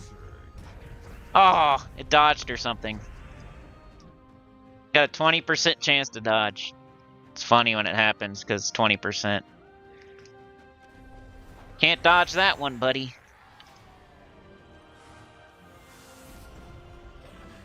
Alright, 2 more fights, and then we got 10 Epic Vault Keys. Which might take a minute. It might take me 10 minutes to open those. Maybe 15. But we'll get lots of good loot. You know what? On I did regular Vault Keys. That's what I've been doing. That way I can save the epics for the stream. Been opening 10 regulars a day. And yesterday I got a regular Vault Key, gave me like 360 something gems, which I think is like the max you can get off a regular. I maxed out on gems on a regular Vault Key yesterday. It's pretty sick. Let's take skulls, I guess. Okay, we got this. So you kind of want to... Ooh, let's take the brown first. We're frozen, so remember that. Okay, we could go... Okay, we don't need purple, though. There's nothing there. I don't really see anything, so we'll just go in the middle. Could hit skulls for a little extra damage if you want. Got a green extra turn, but remember we're frozen. But I could just take it this way and get the skulls. There's a red extra turn too, but we can't do anything. We could move this way. I think we still get it. Maybe it messes up the extra turn on green too.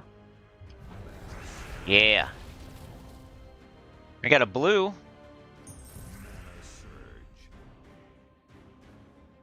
And we'll do this first, right in the middle. And we'll do this next. Got 47. Let's try to kill him. He's all by himself. He summons. Okay, this next to get him more attack and some HP or some mana. And then this. Let's look for a spot. I don't really see anything. So just go in the middle somewhere. Got our weapon. 48. This thing's about to cast, so I'll take it out. Don't cast. And what's closest? Nothing really. I'll start taking mana.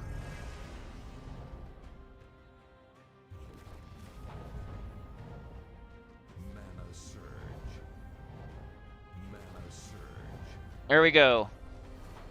One more fight to go. Palace.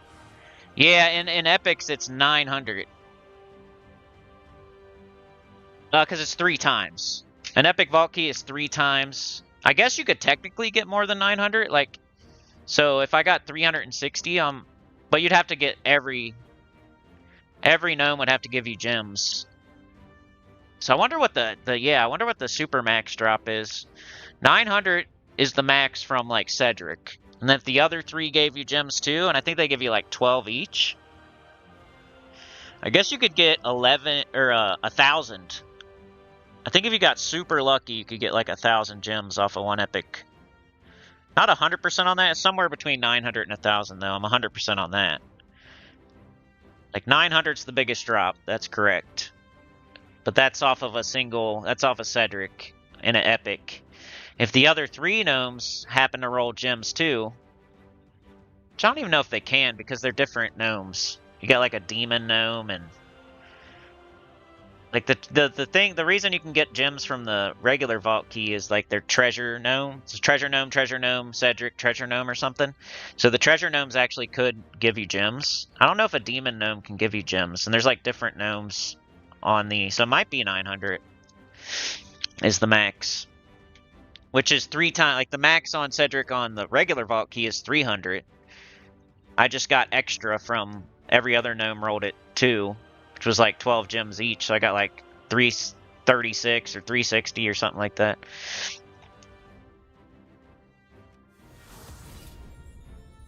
But yeah, remember there's like different gnomes on an epic vault key, so I don't know if you can get gems off of all of them. You might be able to get a little more than 900. Like if there's a treasure gnome. I think that's how it works. Like demon gnomes drop certain loot, and I don't think gems is part of it.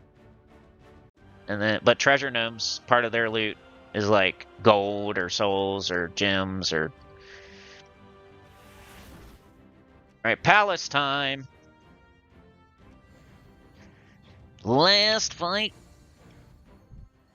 The shard gnomes, yeah. Epics are definitely the best, but like the other gnome, because of Cedric, you know? Because Cedric can drop up to 900 gems and like major orbs and all kinds of good stuff, and like drops 3 of the regular orbs and all that's triple loot. So if you got a regular orb from a vault key, that's why you get 3 orbs on, like that's where it literally shows you that it's triple the loot, you know? If you get a chaos orb from a Cedric on a vault key, if you're doing an epic vault key, you'll get 3 chaos orbs. And if you get 300 gems from a Cedric on a regular vault key, you're going to get 900 gems from a Cedric on an epic vault key. So it's 3 times the loot. Like they're 3 times better. But you only get them 10% of the time. So, you know, You think they'd be 10 times better, but they're only 3 times better. But they're still awesome. It's the best fight you can do in the entire game is an Epic Vault Key. Most bang for your buck. Alright, we always do him first. Right on 2. We could finish somebody off with this, or hit somebody that hasn't been hit. 48. I think I'll kill her. It's pretty close. And now we can do this. Give ourselves the attack as soon as possible, but when it's empty, not full, charged. I mean, nobody's going to be using this team, but maybe you're going to use Sunweaver at some point. It still applies. Let's do this, I guess. We can get the blue. So we can get the blue and cast this, right? So we can match the blue and get the blue, right? But we can cast this, get a bunch of other mana, and the blue, and 1 to all skills on other allies. So, smarter to cast this than it is to just match the blue. You know, you could get green and blue, but we're getting stats and other mana. This skulls are amazing because look, we're enraged and 97. Let's do this and kill, or let's just hit this, because then King Minos could kill, maybe. Both of them. Alright, we got pretty much nothing. Yeah, we got him. Let's check it out real fast. You just gotta do the row, because the column you can't really predict. Alright, so maybe I'll just hit this Doom Skull. It'll do 5 damage. It'll blow up more stuff.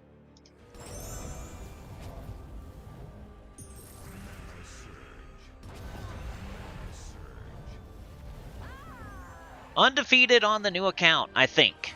Pretty sure. But it's not that hard to be undefeated on this. The way it is right now. Alright, 5-0, 1328. So I seem to score in the low 1300s no matter what I do. On my main account, I score in the high 1300s. So I don't know what the difference is. Maybe I'm taking too long in the fights. Maybe I'm taking too much damage. I'm not sure, but on my main account, I can get like 1370 or 1380 or something. But on this one, it's always like 1320. Well, we can see where I'm at. I think I'm going to actually go down.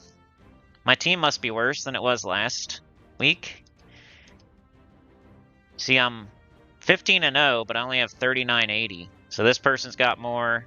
I got more than them. This person's got more. So people below me have more than me. So I'm probably gonna move down. And then people above me have more than me too. So I'm probably gonna move down a little, but it's no big deal. I'm not trying for Paragon on the new account. Give that to the people that are higher level. Alright, we get any more rewards here? Probably a little. Ooh, so you get nice orbs. Nice orbs. Alright, last thing of the day is Epic Vault Keys. I got 10. Let's go. See what kind of loot we can get. I've been saving these for you guys. Tomorrow is going to be EverQuest Monday, back to the Monday stream, Gems of War. We got the Journey event, so I'll put 3 teams Journey event, live stream, 10:30 a.m. EST, main account. It's a Suncrest week. We'll go over all that stuff. It's new Soul Forge. And then Tuesday we'll be back on this account. Probably doing the Tuesday faction event. And if I have all my vault keys open, we might do like Underspire or something.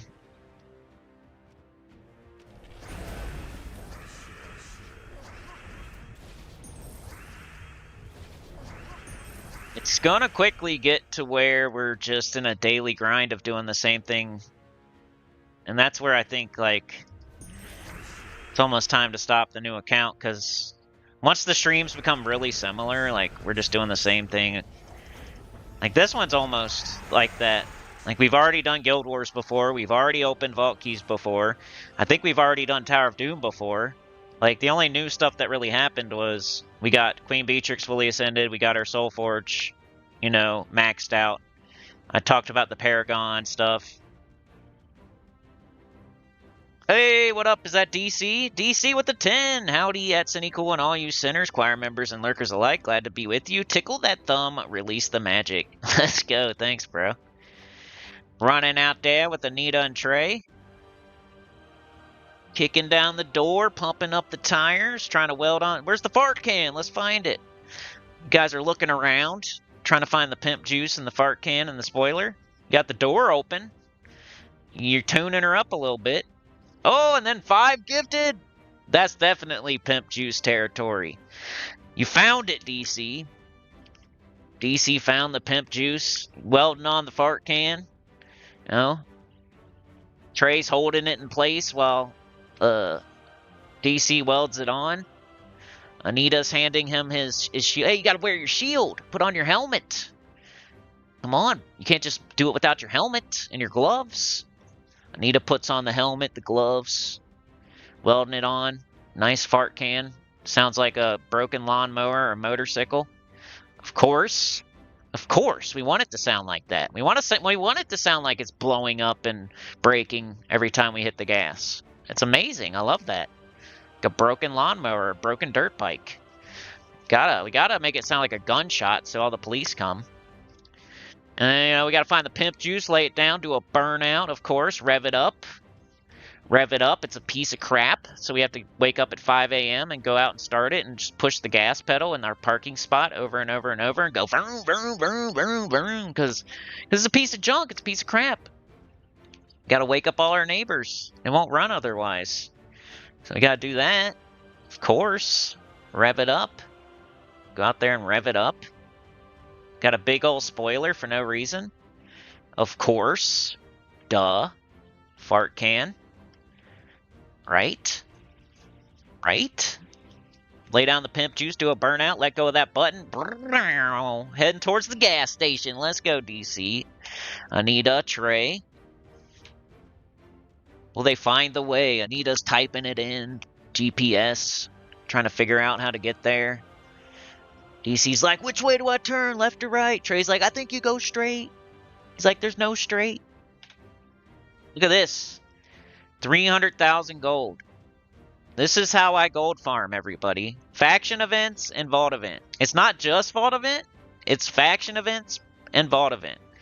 Those two combined will make sure you never have to gold farm. I promise. Just trust me. If you do it right. If you do your Tuesday, if you do your City of Thieves every day 3 times a day, you do your Tuesday faction events, your weekend faction events, and you do vault event like you're supposed to, you'll never have to gold farm. I promise.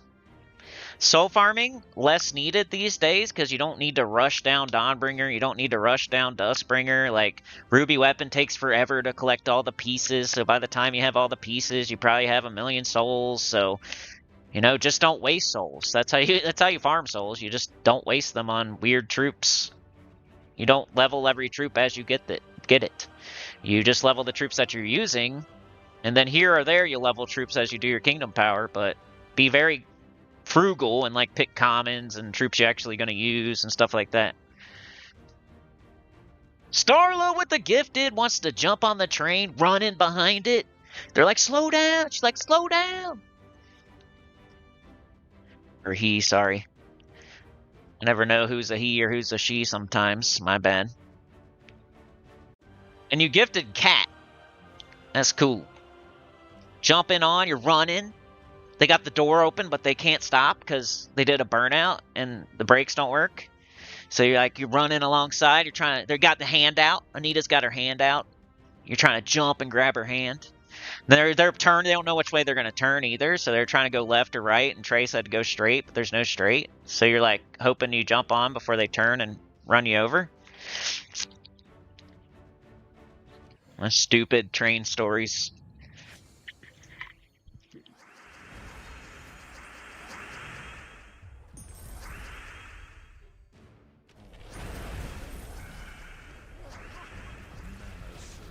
Finger the thumb. What else haven't we said? Educational purposes. What's some old school Sinnycool stuff that he hasn't said in a while? Educational purposes. Keyword spam. Gems of War, best team in the world. Gems of War, let's cheat. Gems of War, glitches and bugs. Gems of War, Guild Wars defense. I think my dog wants back in the room. Should I let him in? Just kidding. I'll let him in. You know he killed his ducky toy? I'm telling on you. Yeah, don't shake your head like that. What are you looking at? Is there a ghost in the carpet? What are you doing? I gotta close the door. You just stop. He's like, his name is Doug Blocker. He blocks everything. He likes to stop in the middle of the road all the time. You know anybody like that? Like you're trying to go to the bathroom, they're just standing there in the way. The dog does that all the time. If you're gonna throw up, don't do it there. I don't know what you're doing. Must have a hair in his mouth. Acting funny. Why'd you come in here to throw up? He pooped in a cat's face today. He did it yesterday, too. He likes to, like, take a dump right in front of this cat in the window. He's like, look at this! I tell him not to, and I went the other way. That way it'd be different timing. I went backwards. I sat on the toilet seat backwards so he wouldn't crap in front of this cat, and he still did it again. Like he's doing it again on purpose. He wants to show this cat what's up. Like, I'm outside pooping. Look at it. That's what he's doing. I went the other way, too. So I went, like, yesterday, I went the opposite way. So it was like exactly halfway through his walk. No, it couldn't be exactly halfway. It was like a little bit later. So it takes him a minute to go poop, right? So if I go on like a 15-minute walk, he's probably pooping at like 10-minute mark. So today I went like the opposite way. That way it would come up sooner. Like the cat in the window. That way he wouldn't be ready to poop yet. But he saw the cat and he just took it up today. Like, I gotta poop in front of this cat.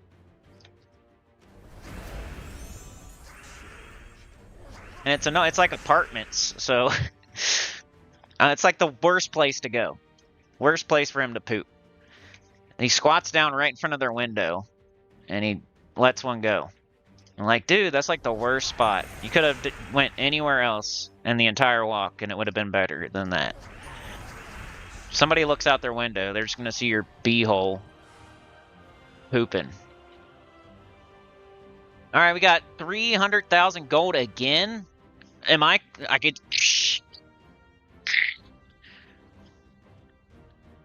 I don't know if anybody's still gold farmed. Maybe I'm just like beating a dead horse. I just feel like I saw a bunch of videos. Like, maybe it was like a whole year ago now. I don't know if I've seen them recently. I don't really pay attention to other channels these days. Which is a good thing. Because then I don't talk crap and people don't get mad and stuff like that. So that's the best way to like make somebody not watch my channel anymore for some reason. So I'm just saying in general, not about anybody in particular, but a year or two ago, man, they were all over the place because they get views, right? But it hasn't been a thing for like 5 years. So, because look at this. Would you look at it? And if you do your faction events, I think that's what's missing maybe. Maybe you're doing your vault event properly, and you're just getting this amount. But if you would do your Tuesday faction events too, and get another 250,000 from that, and then your weekend faction event, and get another 500,000 from that, on top of getting 300, you're not going to need to gold farm. So it's doing the faction events properly and doing the vault event properly, and then you don't have to spend extra time after everything else you got to do every day doing a weird team in a weird spot to get gold and waste your time. I'm just trying to help you not waste your time, honestly, because it doesn't matter to me. Just telling you what I do. Okay, what do we get now? What's next? 3 orbs instead of 1. Okay, I would love to get... I need some more orange and blue. I'll take purple. The only thing I don't really want is, like... I don't really want green. And that's, like, the one you always get. It's the easiest. It's, like, the most common. is the green. But I'll take anything but green pretty much. I'm not super excited about like ingot orbs but they're okay because I still need to fully temper weapons. So anything but green would be great, please. All right. I mean, I got one of the blues. This is okay. It's only one tempering though. Like that's not too exciting. If I'm gonna get an ingot orb, I want it to be a major so I can fully temper. Doing a lot of PvP is good for gold farming. Yeah, so that's another. That helps my point be even more true. So thank you. Yeah, because if you're gonna do anything after all of that, you might as well do PvP, and PvP is a good place to gold farm as well. So it's really unnecessary to do like Explorer 10 with Cedric and whatever the hell.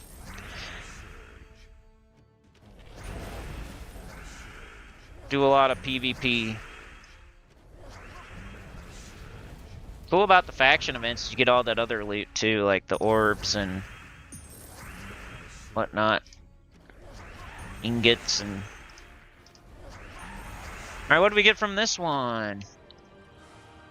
2 major orbs, 25,000 gold. Let's go. Alright, so come on. If I could choose here, of course I want major gold orbs. They're just really valuable, but I want a major blue, a major orange, a purple would be cool. Anything but green, pretty much again. Alright, we got 1 green, 1 purple. So this is souls. And part of the reason you don't need to soul farm, because you can just click this button on a troop and fully level it. So pick a mythic usually if you're going to do that. And this one is more chances at a mythic and legendaries. More guild seals.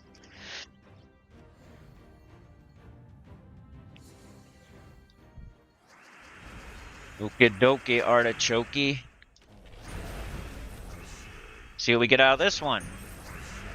Gotta go cash those checks. The Vault event's kind of weird. It gives you a thing, and then you have to go do more fights to get the loot. The goal is to get, like, the golden ticket to go to the chocolate factory. Yeah. The Vault event gives you the golden ticket, but then you gotta go use the golden ticket to go to the chocolate factory. You can't just collect golden tickets. 24 gems. 3 orbs. Come on, anything but green, please. 2 greens. Oh, my favorite. Oh, boy. That's about the baddest you can do there, other than 3 greens.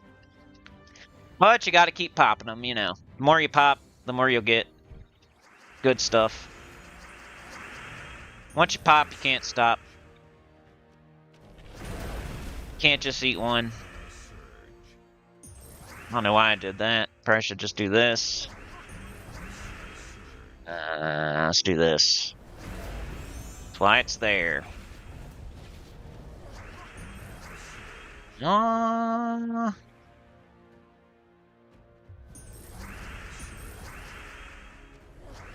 you pop, you can't stop. Yeah, what else? I was walking them, and then there's another dog. So I try to take them super early or super late. That's my strat with the walking of the dog. I used to only take them, I guess it's embarrassing, but I only took them once a day for a while. And it was at night, late at night. Because he goes crazy when he sees other dogs, and he's not like hard to handle, but I don't like him like, I don't know. He just goes crazy, and I don't want him to like injure himself or something, or the other dog to come over and injure him or something. He's had traumatic experience with other dogs. Like he got tossed around like a chew toy and almost died getting attacked by a neighbor dog at the old place. So I don't want him to like you know, sometimes there's nice other dogs and he likes to see the other dogs, but you know, he also got attacked by a giant neighbor dog before. So I try to take him when there's no other dogs out there. So I'll take him like super late at night, talking like 10 o'clock or, you know, 9 something. Lately, I've been like feeling bad. Like I need to take him out during the day. I need to take him more than once a day, obviously. So I started taking him early in the morning and late at night, so he could, you know, go outside while it's daytime and stuff. Because I have empathy for the dog. Like I don't want, like he's like a vampire. He only gets to go out at nighttime. Like he probably wants to go out during the day. He probably needs to go more than once, obviously. And So I've been taking them in the morning, but some mornings I'm like super busy, so it ends up being 10 a.m., 11 a.m., noon by the time I take them. But I've taken them every day, twice since the new year.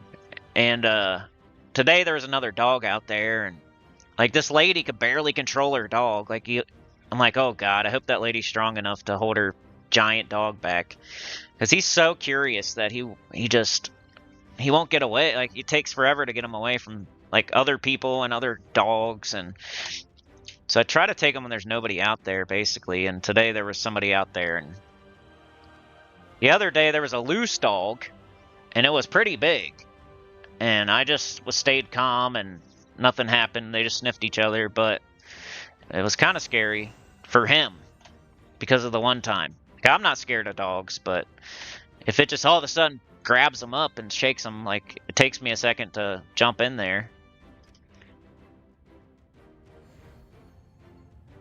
Kind of sucks to like have to be worried about loose dogs and other dogs, and like, yeah, walk your dog 18 times a day. Okay, well, do you have other loose dogs running around outside like sometimes? Because it's not that easy if you actually love your dog and don't want somebody to attack it, which has happened. So it's not some weird tinfoil hat paranoia. Like it literally happened like 3 years ago. And there's a loose dog just the other night. I mean, it doesn't have like there's not loose dogs just running all over the place here. It's like this place is better, but I've seen it a few times. And they're usually big dogs. They're not like tiny dogs. They're usually big dogs that are around, like they jump their fence or something. Or they are so strong that they burst out the door, or they tear away from their owner. Like he's gotten away, I think twice here. Even just like, I'm super careful, and he's got loose like twice. The one time he was all over the place playing hide and seek, and I lost my shoe in the mud and had to go through the woods, and then he just came home. Like he was sitting there at the door when I got back to the house after I went through the woods and lost my shoe and chased him around the whole neighborhood. Then the other time I caught him because he had his leash on still, and he like stopped to pee, and I like jumped on the leash. But I also like fell down, and I like dove at the leash and I missed it one time. So it's kind of funny if somebody was watching. Is my dog reactive? I guess. He's like not very good at walks. You know what I mean? Like he's smart, but he's too energetic. Like it's like once he gets outside, he just wants to run. So he doesn't listen. So he like pulls on the leash the entire time. He doesn't do what I say most of the time.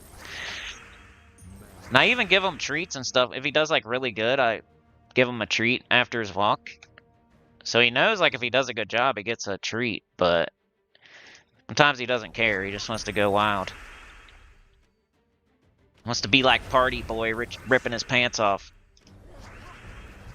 Dancing to some techno music. All of a sudden. You take him somewhere where he can just run wild. He loves to run. He like loves to get loose so he can just run. I have like a really long leash. Like he can run around a little bit, but not long enough. Alright, we got a green again, but hey, we got a nice orange, a purple. We leveled up. Okay, one more. And we'll see from there. I'll see what time it is, how long we've been going. You guys are kicking butt today, so if you want to see some more, let me know. But, you know, if I was going to keep going, it's going to be pretty boring. It's going to be like Adventure Board, City of Thieves. Well, it would be a little PvP. We could do the PvP. How about that? I'll give you a little bonus for all your nice little train business. Not little. Not, you know, your nice, awesome, big train business. I'll do the PvP for my XP booster. I'll add that today. That's kind of different. I mean, I do the same team, though. You know, I do this team, though. I don't know what to do. Everything... If you're playing the game right, it's, like, kind of boring, honestly. You're, like, doing Queen Beatrix or Rowan a lot, like, everywhere. It's just, like, you gotta know... Once you know those teams and you make those teams, it's kind of like use them whenever you can to do your daily stuff. So, like, everywhere I go, it's either Rowan or Beatrix right now. Even PvP, because I just do Central Spire. Alright, let's see what y'all are saying while this loot comes up. No need to gold farm when you start. I don't think you need to do it at all through the entire game. That's kind of what these new account playthroughs are showing. I haven't gold farmed at all, right? And all my kingdoms are fine. I'm not like ever, oh man, I wish I had more gold. I've never said that. I've never run out of gold. I'm giving the required amount to my guild now. I have almost 4 million gold. Every faction's open, every kingdom's open, all the kingdoms are leveled. Like, whenever I need to up a horde level or quality, I have the gold to do it, even though it's like hundreds of thousands of gold. I have enough for my guild requirement, which is 300,000 a week. Like, why do I need 10 million gold for when I have enough to do everything I need to do? I don't think there's any need to gold farm ever. Like, that's my opinion. I don't think there's never. You never need to gold farm, you never need to soul farm. That's how I feel. And that's what these are supposed to be showing, too. Like, obviously, it's for beginners and to show them what to do and to experience the beginning of the game, because they always change the beginning of the game. Obviously, that's what these are for, but I also want to show that you don't need to farm. You don't need to gold farm, you don't need to soul farm, and that mythics aren't the end-all, be-all. I'm using Rowan and Beatrix. Those aren't mythics. It doesn't matter. Like, I don't need, like, some crazy good mythic to be doing good in the game. Mythic just means rare. It doesn't mean good. You shoot for certain mythics, obviously, that are... And mythics are the best troops in the game, but you don't need them to do everything.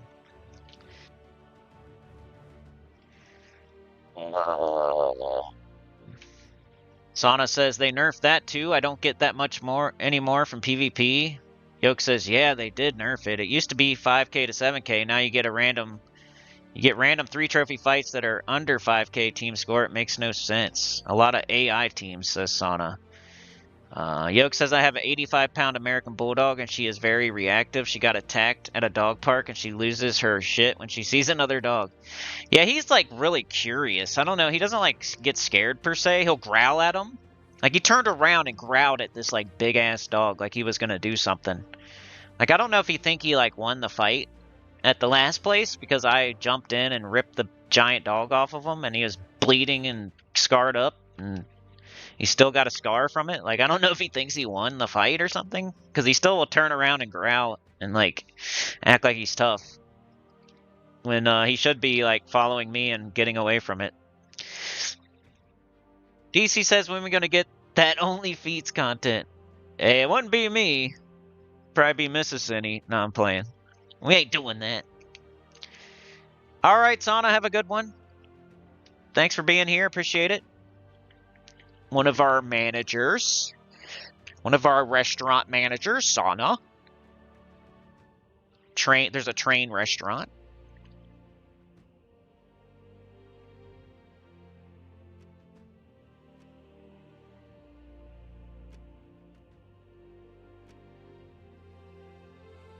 Alright, so I've been doing 10 vault keys a day. So tomorrow I'm going to open 10, the next day 10, the next day 10, the next day 10. So that's after everything else.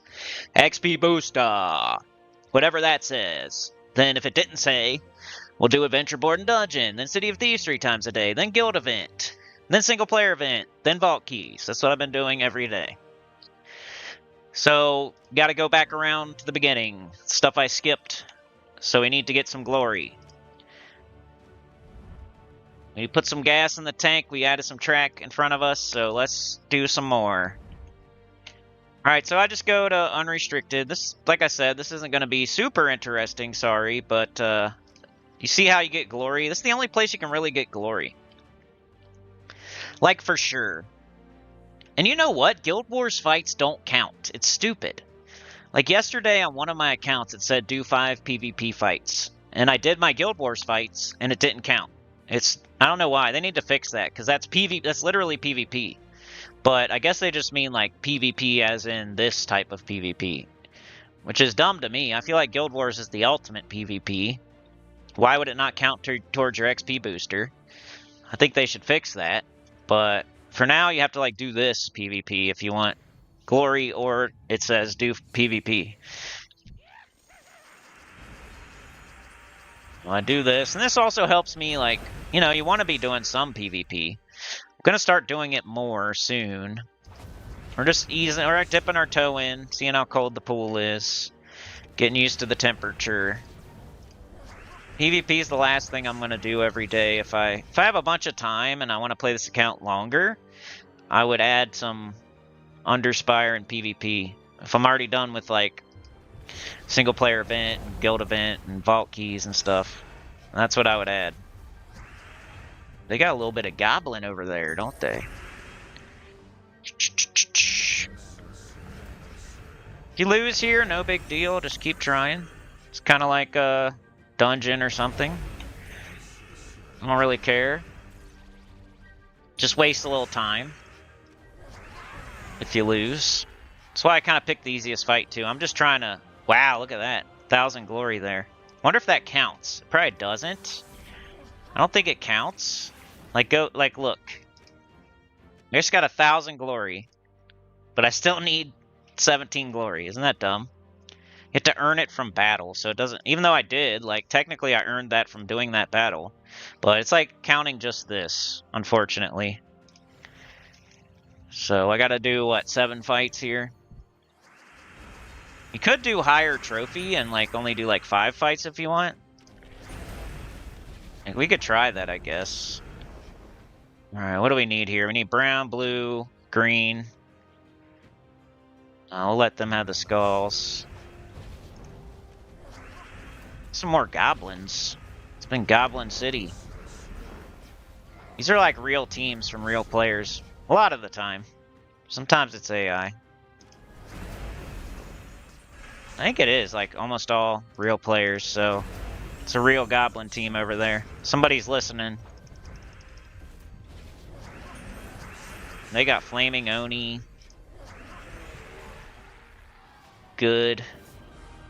But yeah, this is like forcing me to do at least a little bit of PvP, so I always do it when the XP booster asks me. Because you want some gold marks. Oh, and the PvP season's over. Man, I really need to spend my gold marks on my main account. I need to do that when I get off of here.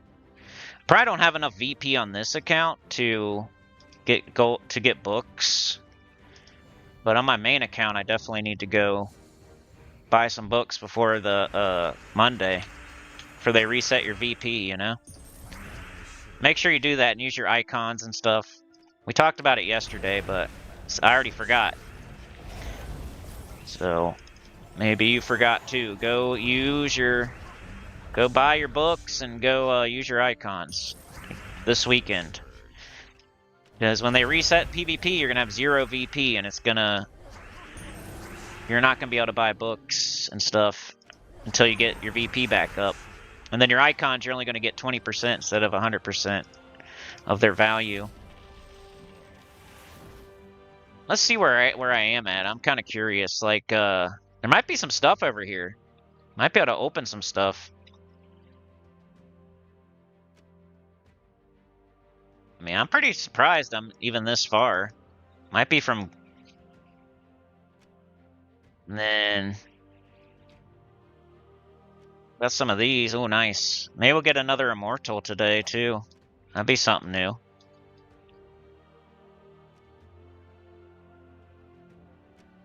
Got 3 burning chests. So I only have 7,000. We have some icons, though. Let's do them. Ooh, wow. I have like 3, huh?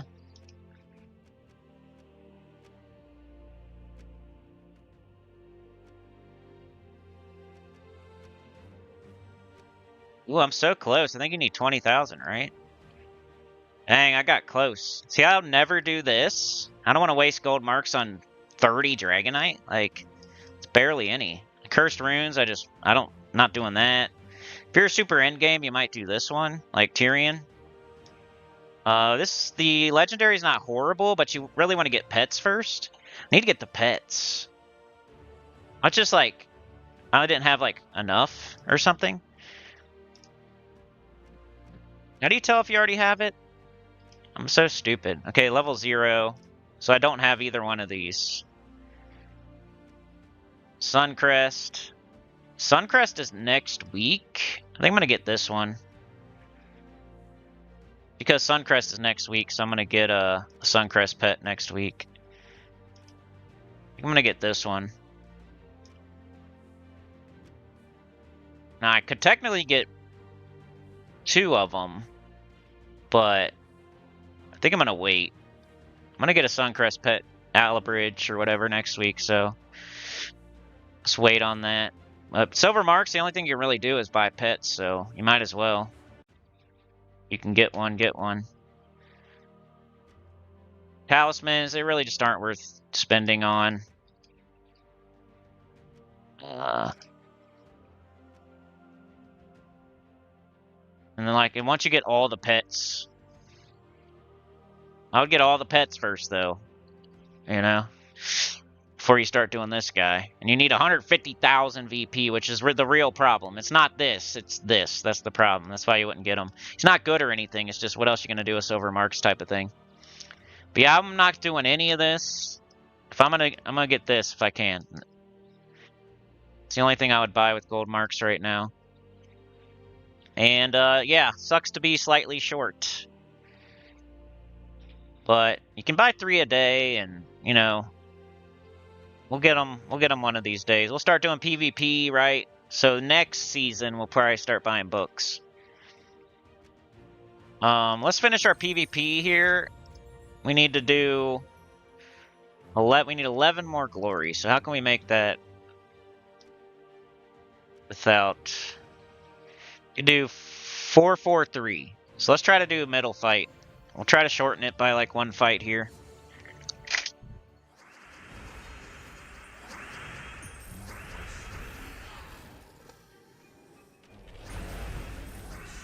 All right, Chad. We'll see you, dude. Have a good one, man. Thanks for being here. Another manager. A shift lead, if you will. Hey, I got achievement. Champion of PvP and ranks for the memories. Somebody said I should do achievements on this account, like... I don't know. I never think about it for some reason, even though that would definitely get views and people definitely care about achievements. It's just like, it's hard for me to care about achievements for some reason. I have made video before. Like, there is a video out there going over every achievement in the game. If you really want achievements, go check it out. I went over every achievement, I think I did. Pretty sure I made a video on the achievements. It might have been like a year ago, though, so it probably doesn't have like everyone, but it has a lot of them. I think. Either I was going to and I haven't yet, or I made it. I forget if I made it. It was definitely an idea at some point. It's funny, I don't even remember if I made that video or not.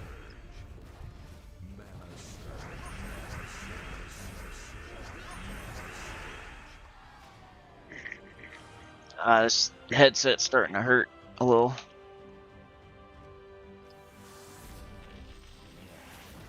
Alright, we did that. See, I already forget. I'm stupid. Buccaneer stupid. Don't even... Okay, we just need 1 more. I was about to do another 4. Alright, 1 more, then we're done with PvP, and we can go look at... Maybe get some... Open some burning chests. And that'll be it for today, most likely. Most likely.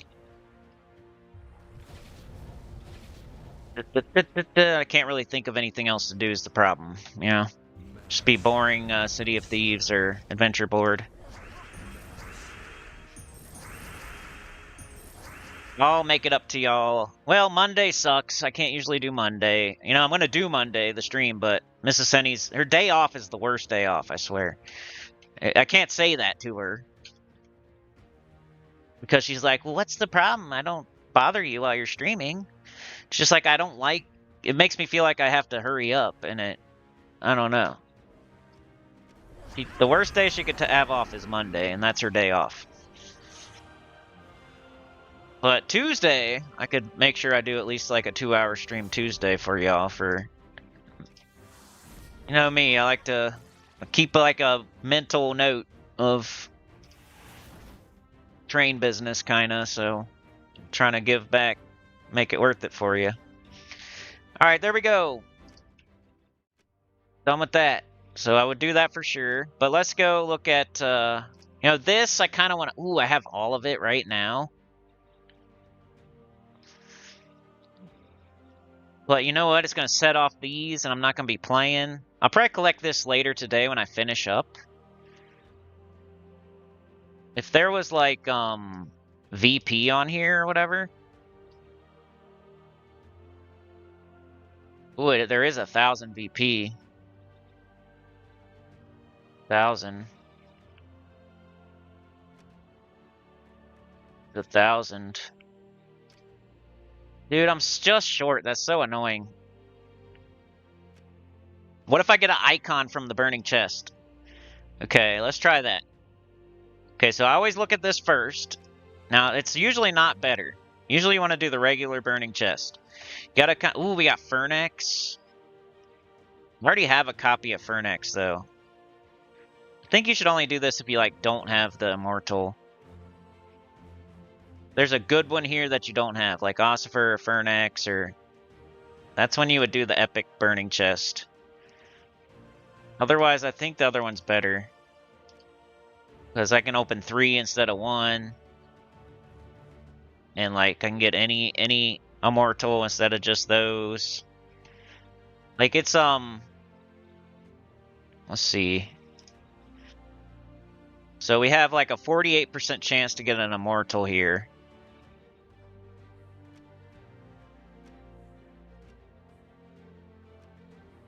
And see here, it's like a 41% chance just to get...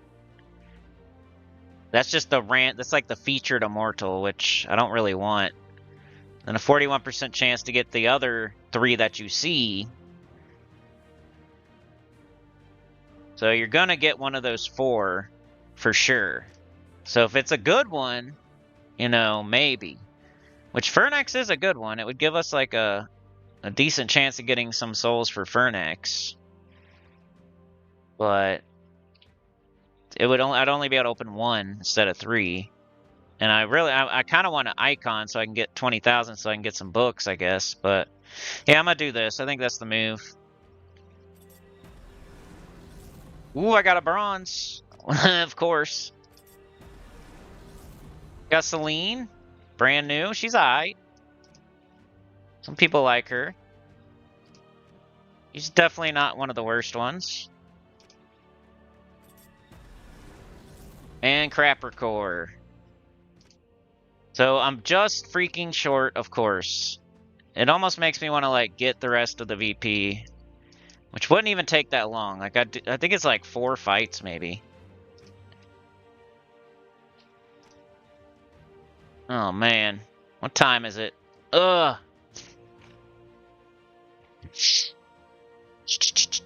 I don't know. Let me reassess here.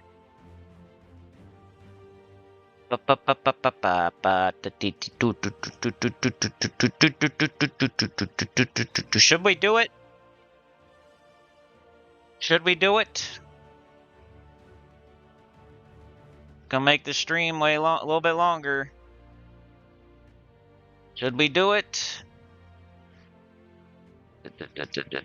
Who says I should go for the 20,000 VP and get the books, or should I just call it there? What do you think?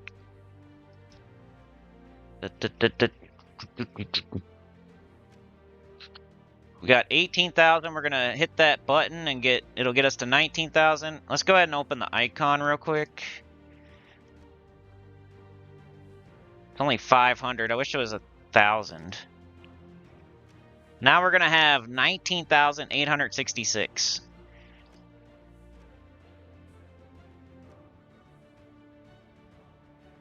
get almost 50 a fight. Man, we could definitely do it. Like, it's just for books that we're going to use, like, super later. Like, it's not... Like, on my main account, this would be way more important. But books are important whenever you can get them. Whenever you can get books or deeds or whatever, you're going to need them for the rest of your account. Like, eventually you're not going to need diamonds. Eventually you're not going to need Dragonite. Eventually you're not going to need souls. Eventually you're not going to need trait stones. Like, pretty much. You're going to have so many, and you're going to have nothing to use them on. But as far as, like, deeds and books and stuff, you're never going to be in that spot, most likely. Like, I always use Tyrion as a reference because he's very, very, very super in-game, like, further than I am. And he still needs books and deeds. He is talking about maybe not needing them in, like, 2027, but that's crazy. Like, he's so far out there that you would have to play the game for 8 or 9 years like me and him to get there. Do I have any of the bonus? Oh, I might. Ooh, that might be even faster. Yeah, let's just do it. Let's just do it. This will be it, though. I'm going to get the 20,000 VP, buy the books, and we'll be done for the day. All right, let's do our goals. Maybe we'll do... Ooh, 60 minutes. I forgot it's like 60 whole minutes. Oh, well. Like, I pretty much waste that every time. So we got 1,000 VP, 60 minutes of bonus souls, 100 silver marks, 80 gold marks, and 60 minutes of bonus gold. So when you collect that, you want to be able to play for like an hour. So now we're short just by like 134. And I can get that pretty quick. We go here, we do this. You know, I'd probably still pick the easiest fight just to make sure I can win. But like DC said, if I have... Nah, I don't. I have to start doing Citadel Wars to get those, right? I should be doing Citadel Wars. I joined a Citadel and I never... Guess I'll try this. It also gives VP, and I should be doing this anyway. Alright, let's try to get this 134 VP real quick so we can buy the books.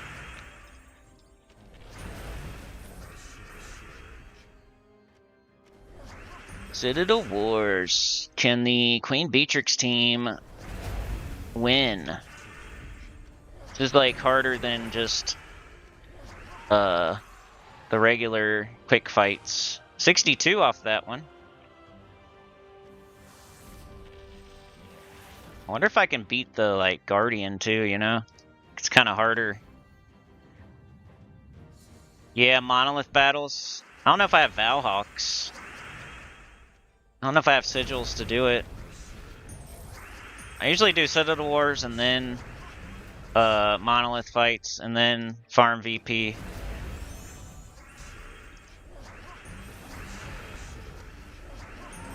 It's like hard to get a buff that will apply to your Citadel Wars fights because Citadel War fights are in like different places every day. Could though. Alright, let's do these. Let's do all our Citadel Wars fights, and then we'll buy our books. I wasn't planning to show PvP yet. I was going to show it probably pretty soon, though. It's definitely something you're going to want to do every day pretty soon. It's like early mid-game for sure. We're early mid-game, so we're kind of just dipping our toe in, but pretty soon we're going to be doing these Citadel War fights every day, at least, and then maybe monolith battles. You gotta make sure to get your PvP bonus, like get that every week, for sure, at least. At least get that all the way done. The thing we just got with the 60 minutes and the 60 minutes of souls and gold and the extra 1,000 VP and all that. You want to get that done every week. Pretty soon.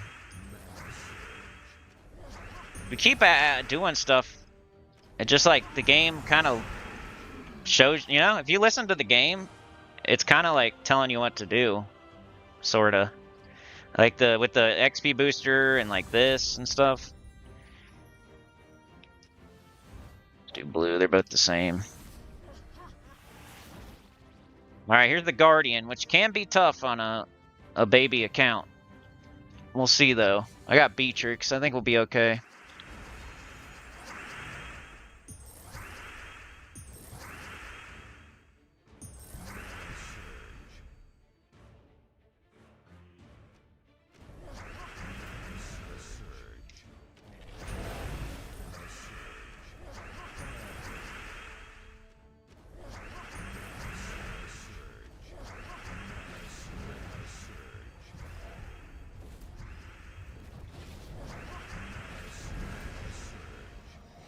Clicking them Beatrixes.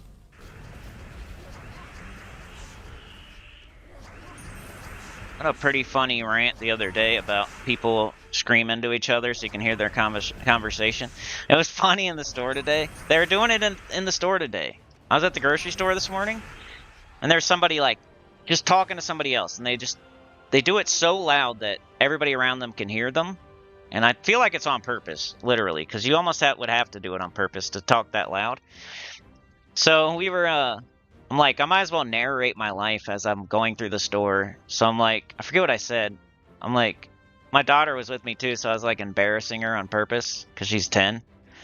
I'm like, let's go down this aisle so we can get some cereal. And I like said it really loud to her. And I'm like, no, we don't need this aisle. This is just this or that. And I said it real loud, you know, like so everybody could hear. Just like narrate your own life like super loud because you're looking for attention so bad. You want everybody to hear what you're saying. Freaking hate that so much. It's like popping a willy or look what I can do. Yeah. So, Citadel Wars give you... Which way is it? One of them gives you Swift Talismans, one of them gives you Victory Talismans, yeah. So maybe it's the Monolith Fights that give you the Victory ones. I used to do both of them, because I wanted both Talismans. And I'm gonna start, on both accounts, I need to start doing more PvP. That's like my weakness. It's my weak area. Caring about PvP. But it is a good thing to do, like, before you are done for the day. Type stuff. You want to get all your other dailies done. But this is a good thing to do. Alright, we did all of our Citadel Wars fights. Let me click that. I know, but I just want to look at them.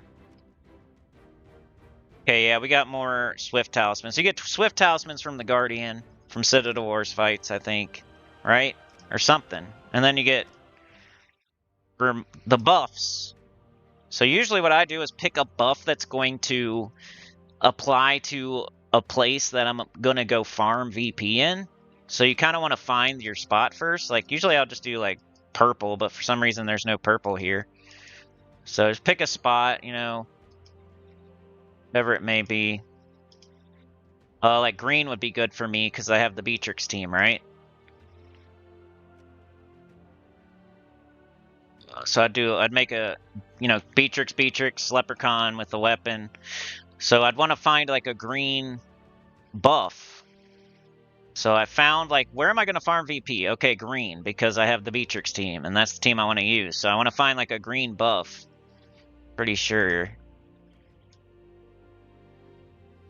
What do I want? I want like a skill point, right?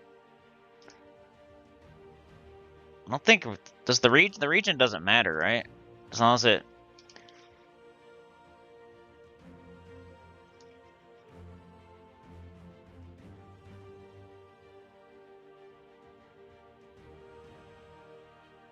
I don't know if these are right.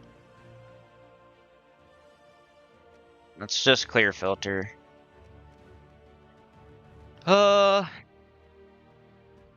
Just find one that's gonna help the team that you're going to use. So something about green. You could even just do gain 2 magic at the start of battle. It's better than nothing.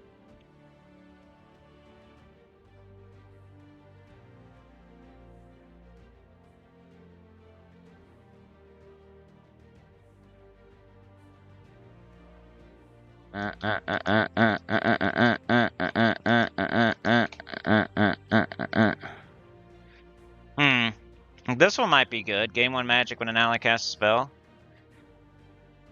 Doesn't that work in any region? Like, it's not just gonna work in Winter's Reach.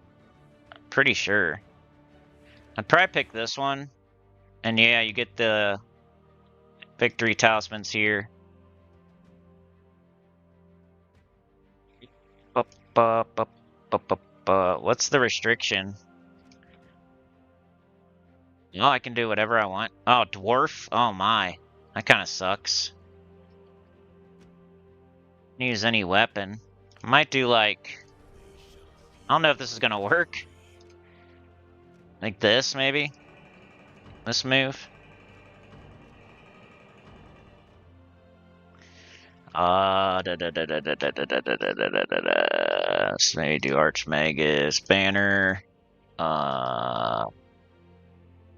Definitely blue. Guess I should have put this in the title if I was really gonna do this today, but I don't even know how far I can make it. Do I even have Valhawks? Ooh, I do. I have 10. This would be how you get the victory talismans we were talking about. So Swift talismans are from Guardian. Swift talismans give you 75% start on, right? 75% start on your whole team, which is good for like Citadel Wars, which I probably should have used those on my Citadel Wars fights. I use Swift talismans on Citadel Wars fights, and I use victory talismans when I'm farming VP. So after Citadel Wars, after Monolith battles, if you're gonna keep going and farm VP to maybe get on the leaderboard when you're like 30-man leaderboard, or go for the overall leaderboard or something. If you're farming VP, or maybe you're just farming VP to get to a certain amount to get something in the shop or whatever, like that's when you'd want to have the victory talismans. And you get those from doing the Monolith battles. We're going to go over this again at some point. I have no mana. That's one of the problems with this team, is you only have 3 colors. So I need blue, purple, and brown. Ah, I missed an extra turn, dummy. Blue, purple, brown. Come on. Okay, we got our weapon. Team kind of needs to get rolling. Okay. Kinda needs to get rolling. Doesn't always get rolling. I mean, we won the first one. Yeah, I wonder how far we could go here. I got an achievement! Win a Monolith battle. So I wonder if this works everywhere. I don't know why I don't know that, but I should. I feel like it does. As long as it applies. Like, if you get 1 magic per purple ally, like, obviously you have to be in a purple... You have to have a purple team. Be taking blue as much as possible, but there just isn't any.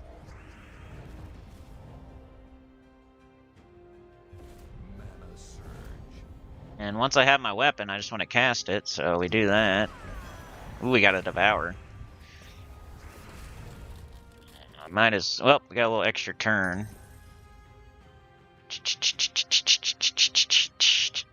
So I'll take Skulls. Blue. Some Buckle My Shoe. Probably, maybe I should wait on that until I get the second guy. I haven't used this team in a minute. The team, though. Skulls. Skulls. Skulls.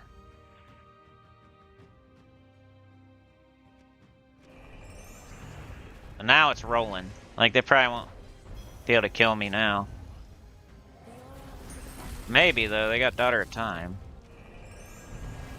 I just want to cast these.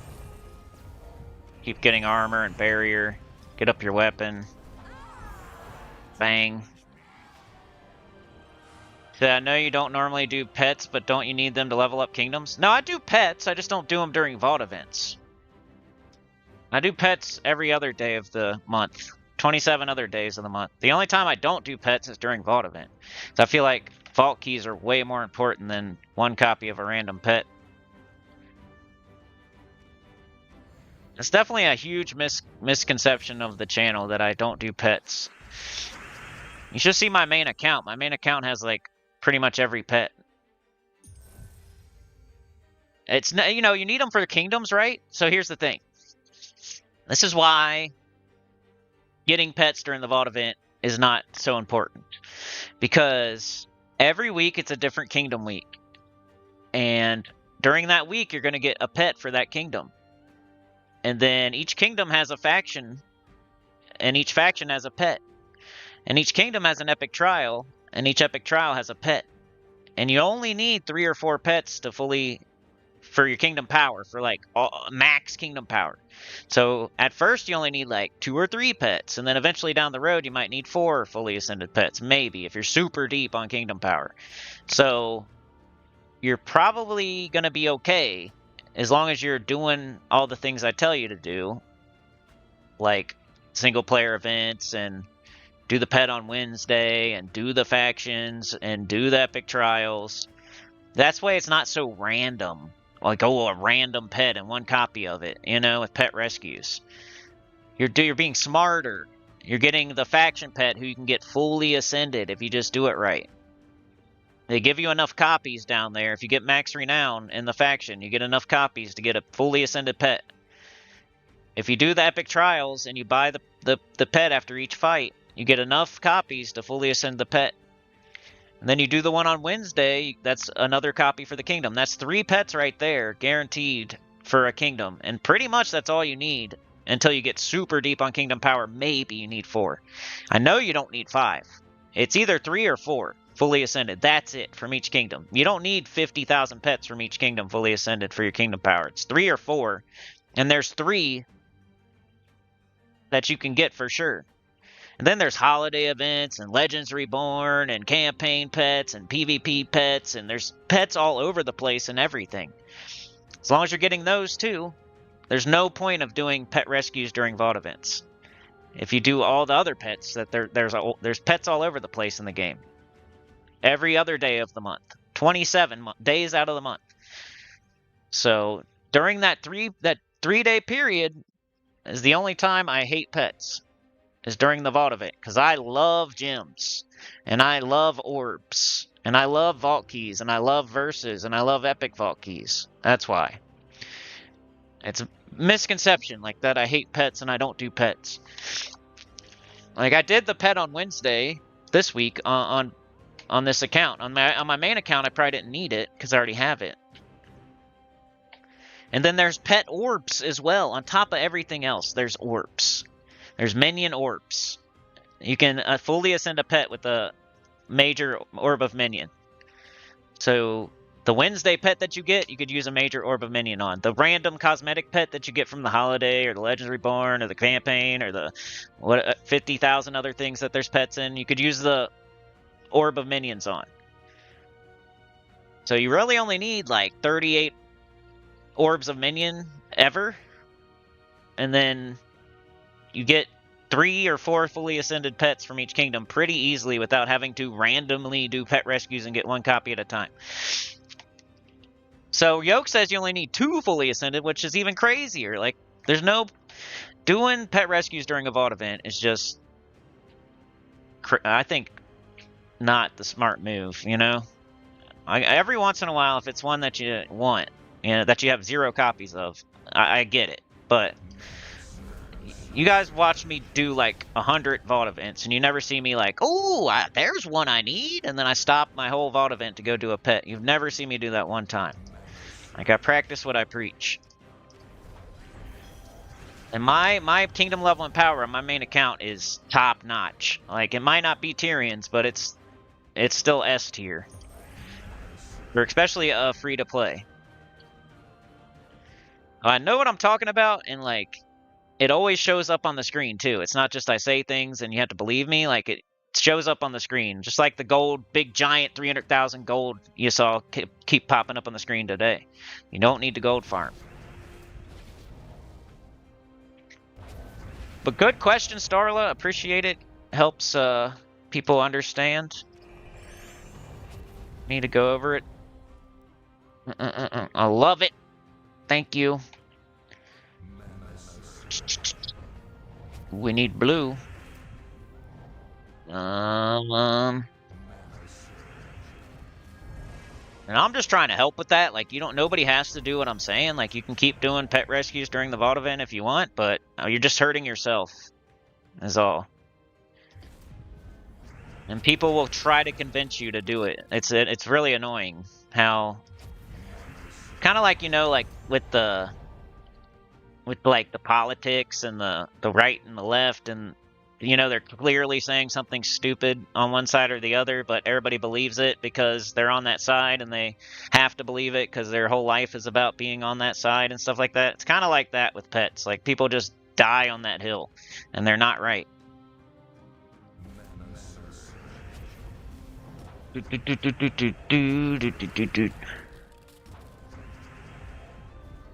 Like, believing Earth is flat and you just go super hard about it. It's like, no, it's not, dude. Look at the moon when there's an eclipse. Like, why is the shadow a circle? Oh, it's flat. What about the pictures from outer space showing that it's a sphere? Well, it's fine. Wouldn't the shadow on the moon when there's an eclipse not be a sphere then? Oh, it's fine. Everybody says it's flat, then I follow. So it's flat. You can look for yourself in the sky during an eclipse if you want, No, you don't have to believe anybody. There's proof right there. A lot of them need pets. Oh, man. So start doing your epic trials. Start doing your factions. Make sure you do every Wednesday pet. It's what you can do. Because every week's a different kingdom, right? So there's a different epic trial every week. There's a different faction every week. Make sure you're getting all the pets in like the random events, like the holidays and the PvP and the Legends Reborn and the campaign and all that stuff. Like, do everything except for pet rescues during a vault event, and you'll have enough pets for each kingdom.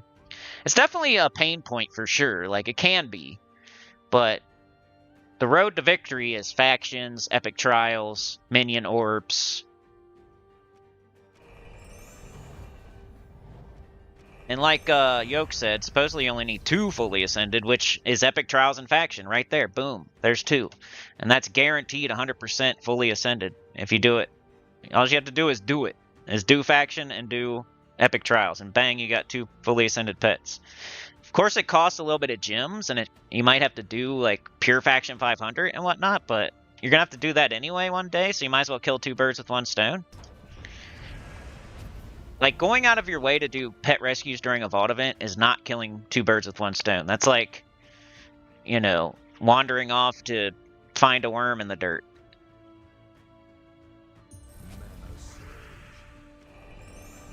Not even killing 1 bird.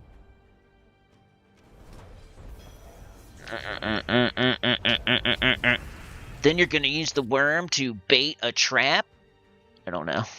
Worm was probably a bad example, because you could use a bird to attract the you could use a worm to attract the bird. Huh. That's why it's flat. Dummy. Alright, this is getting tougher for sure here. I mean, I don't know if I could even do every single monolith. It's just like the more you do, the more buffs you're gonna have, and like the more of the talismans. And the more victory talismans you get, the more VP you get per fight when you equip them. So you probably want to try to at least get here where you get them. Get 2. I don't know if let's see if I can do it. This will be it for the day, I promise. Now I'll go buy my books after this, but let's see how hard. Like, can we even do this?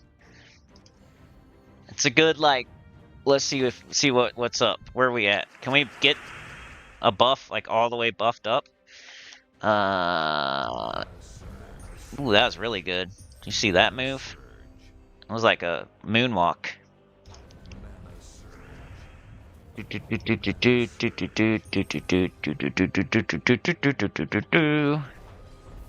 look at the enemies. They're getting tough. Ooh, and they're already killing me. You can get them barriers on. Get them there barriers on that there Dwarven Gate. You know what I mean, Vern? Need a Devour pretty bad. Come on! No! Need a Devour! Need blue, we need brown, we need purple.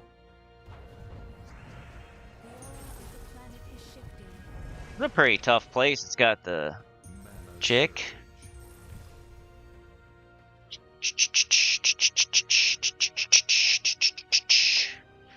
Alright, come on, baby.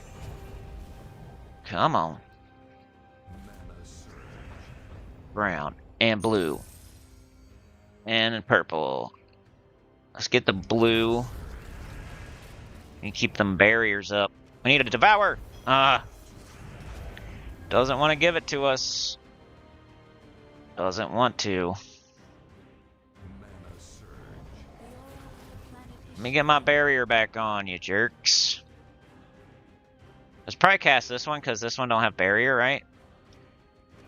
Give it its barrier back. Let's get its baby back, Rips. Extra turn. I want my baby back.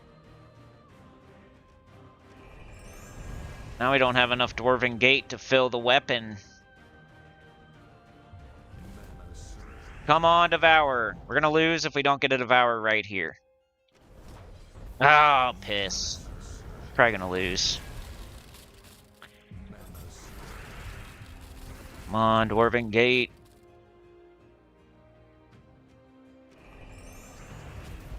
Alright, we gotta go back. Well, I guess I better take that.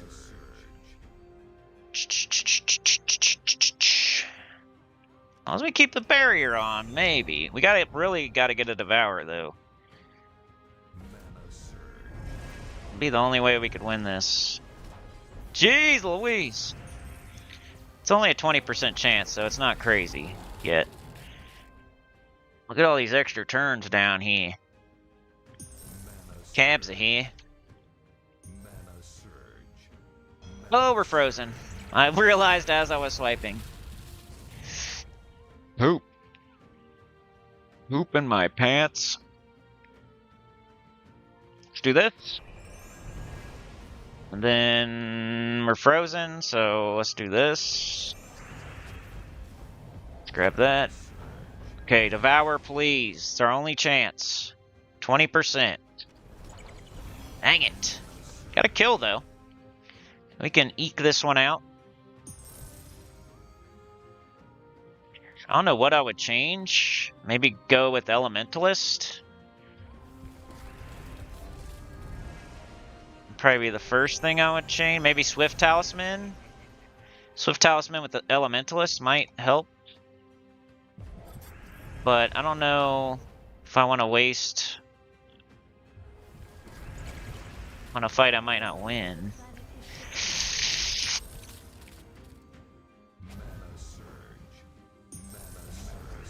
Marino Surge. It's pretty interesting. Like, this is a hard fight. Oh boy, got 0 attack. Alright,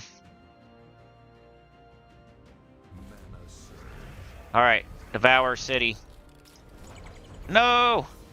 We are whittling them down though. We need Oh no, we only do 1 damage. They've been... We have no magic and no attack. So there's like no way to win. Unless we get a Devour. Like, we keep trying.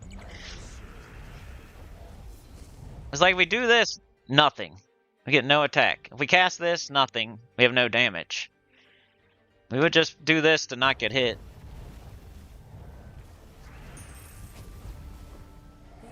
That's dumb. Like, the only way we can win is Devour. Now.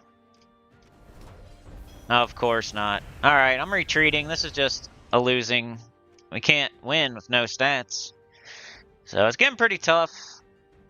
Like, I got this, which is probably... It's kind of like in the Underspire, where you go to, like, the second boss. Even though you still have more turns. It's like a good place to stop. Like, where we got this. So we still gain 3 magic when an ally casts a spell. See if that actually works wherever we want. Like, we want to go here. Let's go get our team. This will be... I know, I keep adding things, but... let's grab this team.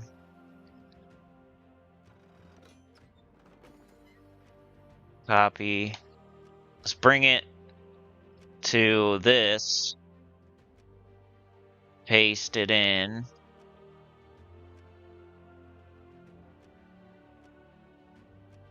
Okay, we can't use the weapon. We'll just find a different weapon. Probably Essence of Evil. Still haven't upgraded that? Oh, it is quite a bit, but it's worth it. It's a good green weapon, or a good mythic weapon. Could use Wand of Stars, actually. Probably be better. Forgot I had Wand of Stars.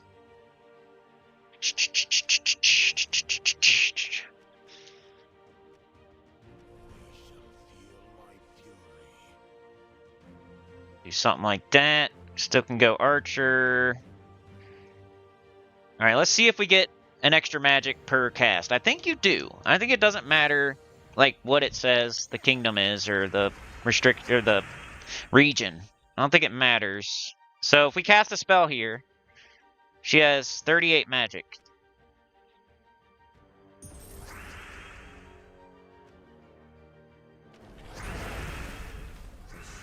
Look, 42 magic now. So every time we cast a spell, we're going to gain magic, which is pretty good on a loopy team.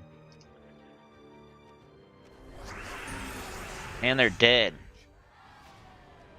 So this is how you would farm VP. This is after everything else. Or how if you need Valhawk sigil things.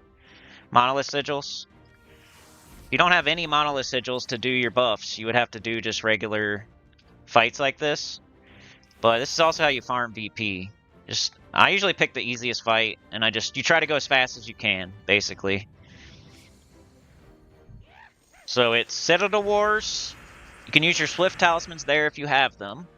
But they also give you Swift Talismans. So it's kind of like, maybe use them on the harder fights, or use them...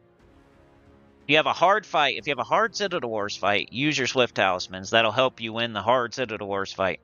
And you also replenish them there, so you could use a couple, get a couple back, and you still have the same amount. Then after your Citadel Wars, you go do your Monolith battles, which give you a buff, but make sure you get a buff that makes sense for what you're going to do after that, which is farm VP. So you might want to go look and see where you're going to farm VP before you go get your buff, just to see what, like this buff is smart for this team. So I did a smart buff for the team I would use to farm. Because when you farm, you're doing it for hours, Like, if you do a buff for your Citadel Wars, you're just doing 5 fights and it's over with. So I think it's smarter to go get your buff for farming VP to make that quicker than to do it for 5 fights.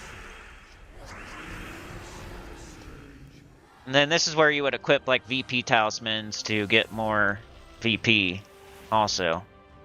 So I just keep going and going and going in the same place, kind of like Vault Event.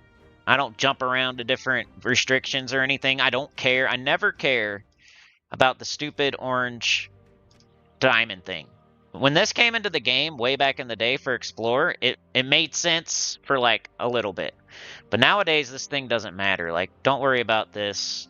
Mostly, I guess if you're going for the freaking leaderboard, maybe. But for me, I just pick a kingdom or a restriction that I have a good team in that can go fast. Like if you have Chrysantherax, double Cafru, whatever, and it fits, like it's going to be your fastest team. So being fast is better than like being in the right place with the stupid orange thingy. But anyway, that's everything pretty much. We'll go over that again when I have it in the freaking title and everything. But I wanted to get enough to go buy these books since it won't count tomorrow. Like it'll reset tomorrow. So now we have 20,000 and we can buy books, which is the best thing to buy with your gold marks, no matter who you are. Like I think everything else is kind of dumb. Dragonite to go make another egg to get a freaking duplicate. And look how much you get. Like, you're wasting gold marks on Dragonite. Ooh, I got a purple. That's the best. Magic Kingdoms. Ooh, another purple. No way. Watch me get 3. I never got 3 in a row. Ah, 2 in a row is pretty badass, though. And you only can do 3 a day, so I could do 3 more tomorrow. It's perfect. I got one more day. I can get 3 more books. I have just enough gold marks. So that was the perfect time to do that. But anyway, I should probably, sit here for another 25 minutes just grinding, but I'm going to get out of here. Like, share, subscribe, consider joining. It helps a lot. Good about the channel, comment below. And I'll see y'all next time, which will be Monday for the main account, for the Journey event teams, for the new week, Suncrest weekly preview. Let's go. Around 10:30 a.m. EST. I've been a little late lately. I'm trying to start earlier, but it's just not happening. So, around 10:30 a.m. EST. Thanks for joining me today. Yo, what up, Tyrion? Actually contemplating? Nah, I said that. I said that earlier. I'm like, Tyrion probably getting Imperials here, and I explained why. But most people shouldn't. Yeah. But, yeah. Thanks for joining me today, Tyrion, DC, Yoke the Ham, Starla. We got DC. We got Chad, the Clip Bomb. Sana was here. We got Yoke. Hey, this one did way better. Like Tuesday, I was thinking about ending the stupid new account playthrough, but today breathes new life into it. Do people want to see the mid game? That's kind of what it is. We still have a few things to do. Like even if I was bound and determined to end this thing as soon as possible, I would still want to show like a couple more things before we end it. But we could go 2 or 3 more streams, or we could go 10 to 15 more streams. It's something like that. Starla with the gifted, thank you so much. DC with the 5, thank you so much. DC with the 10, thank you so much. The 5 and the 10. Yoke and Sana and Anita and Simba. Got Yoke, we got Sana, we got Anita. Odd One Out was here today. Alright, special, super duper thanks to Trey with the 5. Literally the 2 and the 150 and the 150, but the 5. Anita with the gifted. Legends. Oh, yeah. DC United. This boy there with the $10 and the 5 gifted. Thank you so much, bro. Appreciate it. You're a legend. Managing moderator. Don't get no higher than that. Starla then with the gifted as well. Jumping on there on the caboose. Appreciate it, Starla. You're a legend. Helping me and my family, keeping the lights on, the doors open, the channel going, so you guys rock. YouTube seems to like DC United today with 625. Trey's in second with 375, and Yoke and Sana got third, tied for third with 225. So that's YouTube's scoring system there. DC won, Trey got second, Yoke and Sana tied for third. Back to the bottom in case y'all are saying anything. Best value and gold marks. Glad to be with you. So DC said, glad to be with you, Sunny Man, and all you lovely Center Choir members and lurkers too. Be well, be excellent, stay safe out there, everyone. Yoke says, Tyrion, how many max pets to max out a kingdom? Yeah, I thought it was 3 or 4. Yoke said it was 2. Which if it's 2, that's even better for me. So I hope it's 2. That's one of those times where I hope I'm wrong. Do you remember like how many maxed out fully ascended pets you needed for each kingdom, Tyrion? I swear eventually it was like at least 3 for kingdom power, but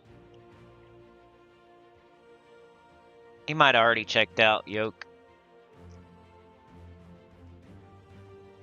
Pets up. I know I should do it. So I guess like people saying I hate pets, you might be kind of right.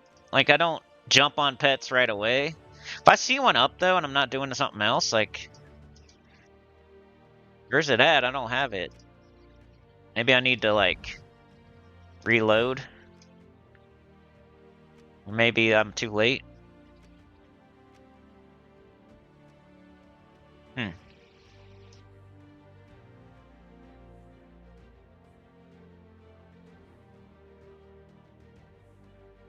You can't remember? Yeah, he thinks 3 or 4 as well. But, yeah. I don't know. I thought it was at least 3. Which is, it's better for me, I'm telling you. If it's only 2, it's better for me. You only need 2 fully ascended for each kingdom, then you do your faction and your epic trials, and you literally get both of them fully ascended. That's all you need. Now, I know it's not always the kingdom's week, so you can't always do epic trials, but that's why it's important to do the epic trials when they pop up, instead of missing them, and now you gotta wait another 38 weeks.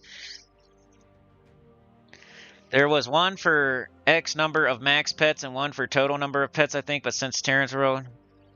Yeah.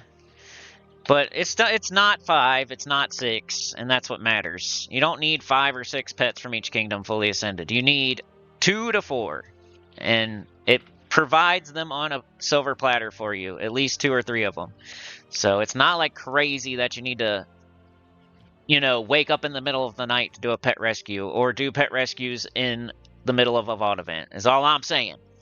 Literally on the far extreme of just don't do them during a VOD event, is all I'm saying. Do every single other one in the game for the other 27 days. For sure. But just during those 3 days, that's all. Like, I want you to get as many vault keys as you can, as many verses as you can, so you can get as many gems and orbs and whatnot as you can. And then every other day, do as many pets as you want. But anyway, yeah. Okay. I'll see y'all on Monday. Have a good one. You're the best. Thank you so much. It was a great one. We're sliding it in sideways at the gas station for sure. I should have added that in. So we're at the gas station. We'll jump out. We'll go in. We'll get our brewskis and scratchers next time.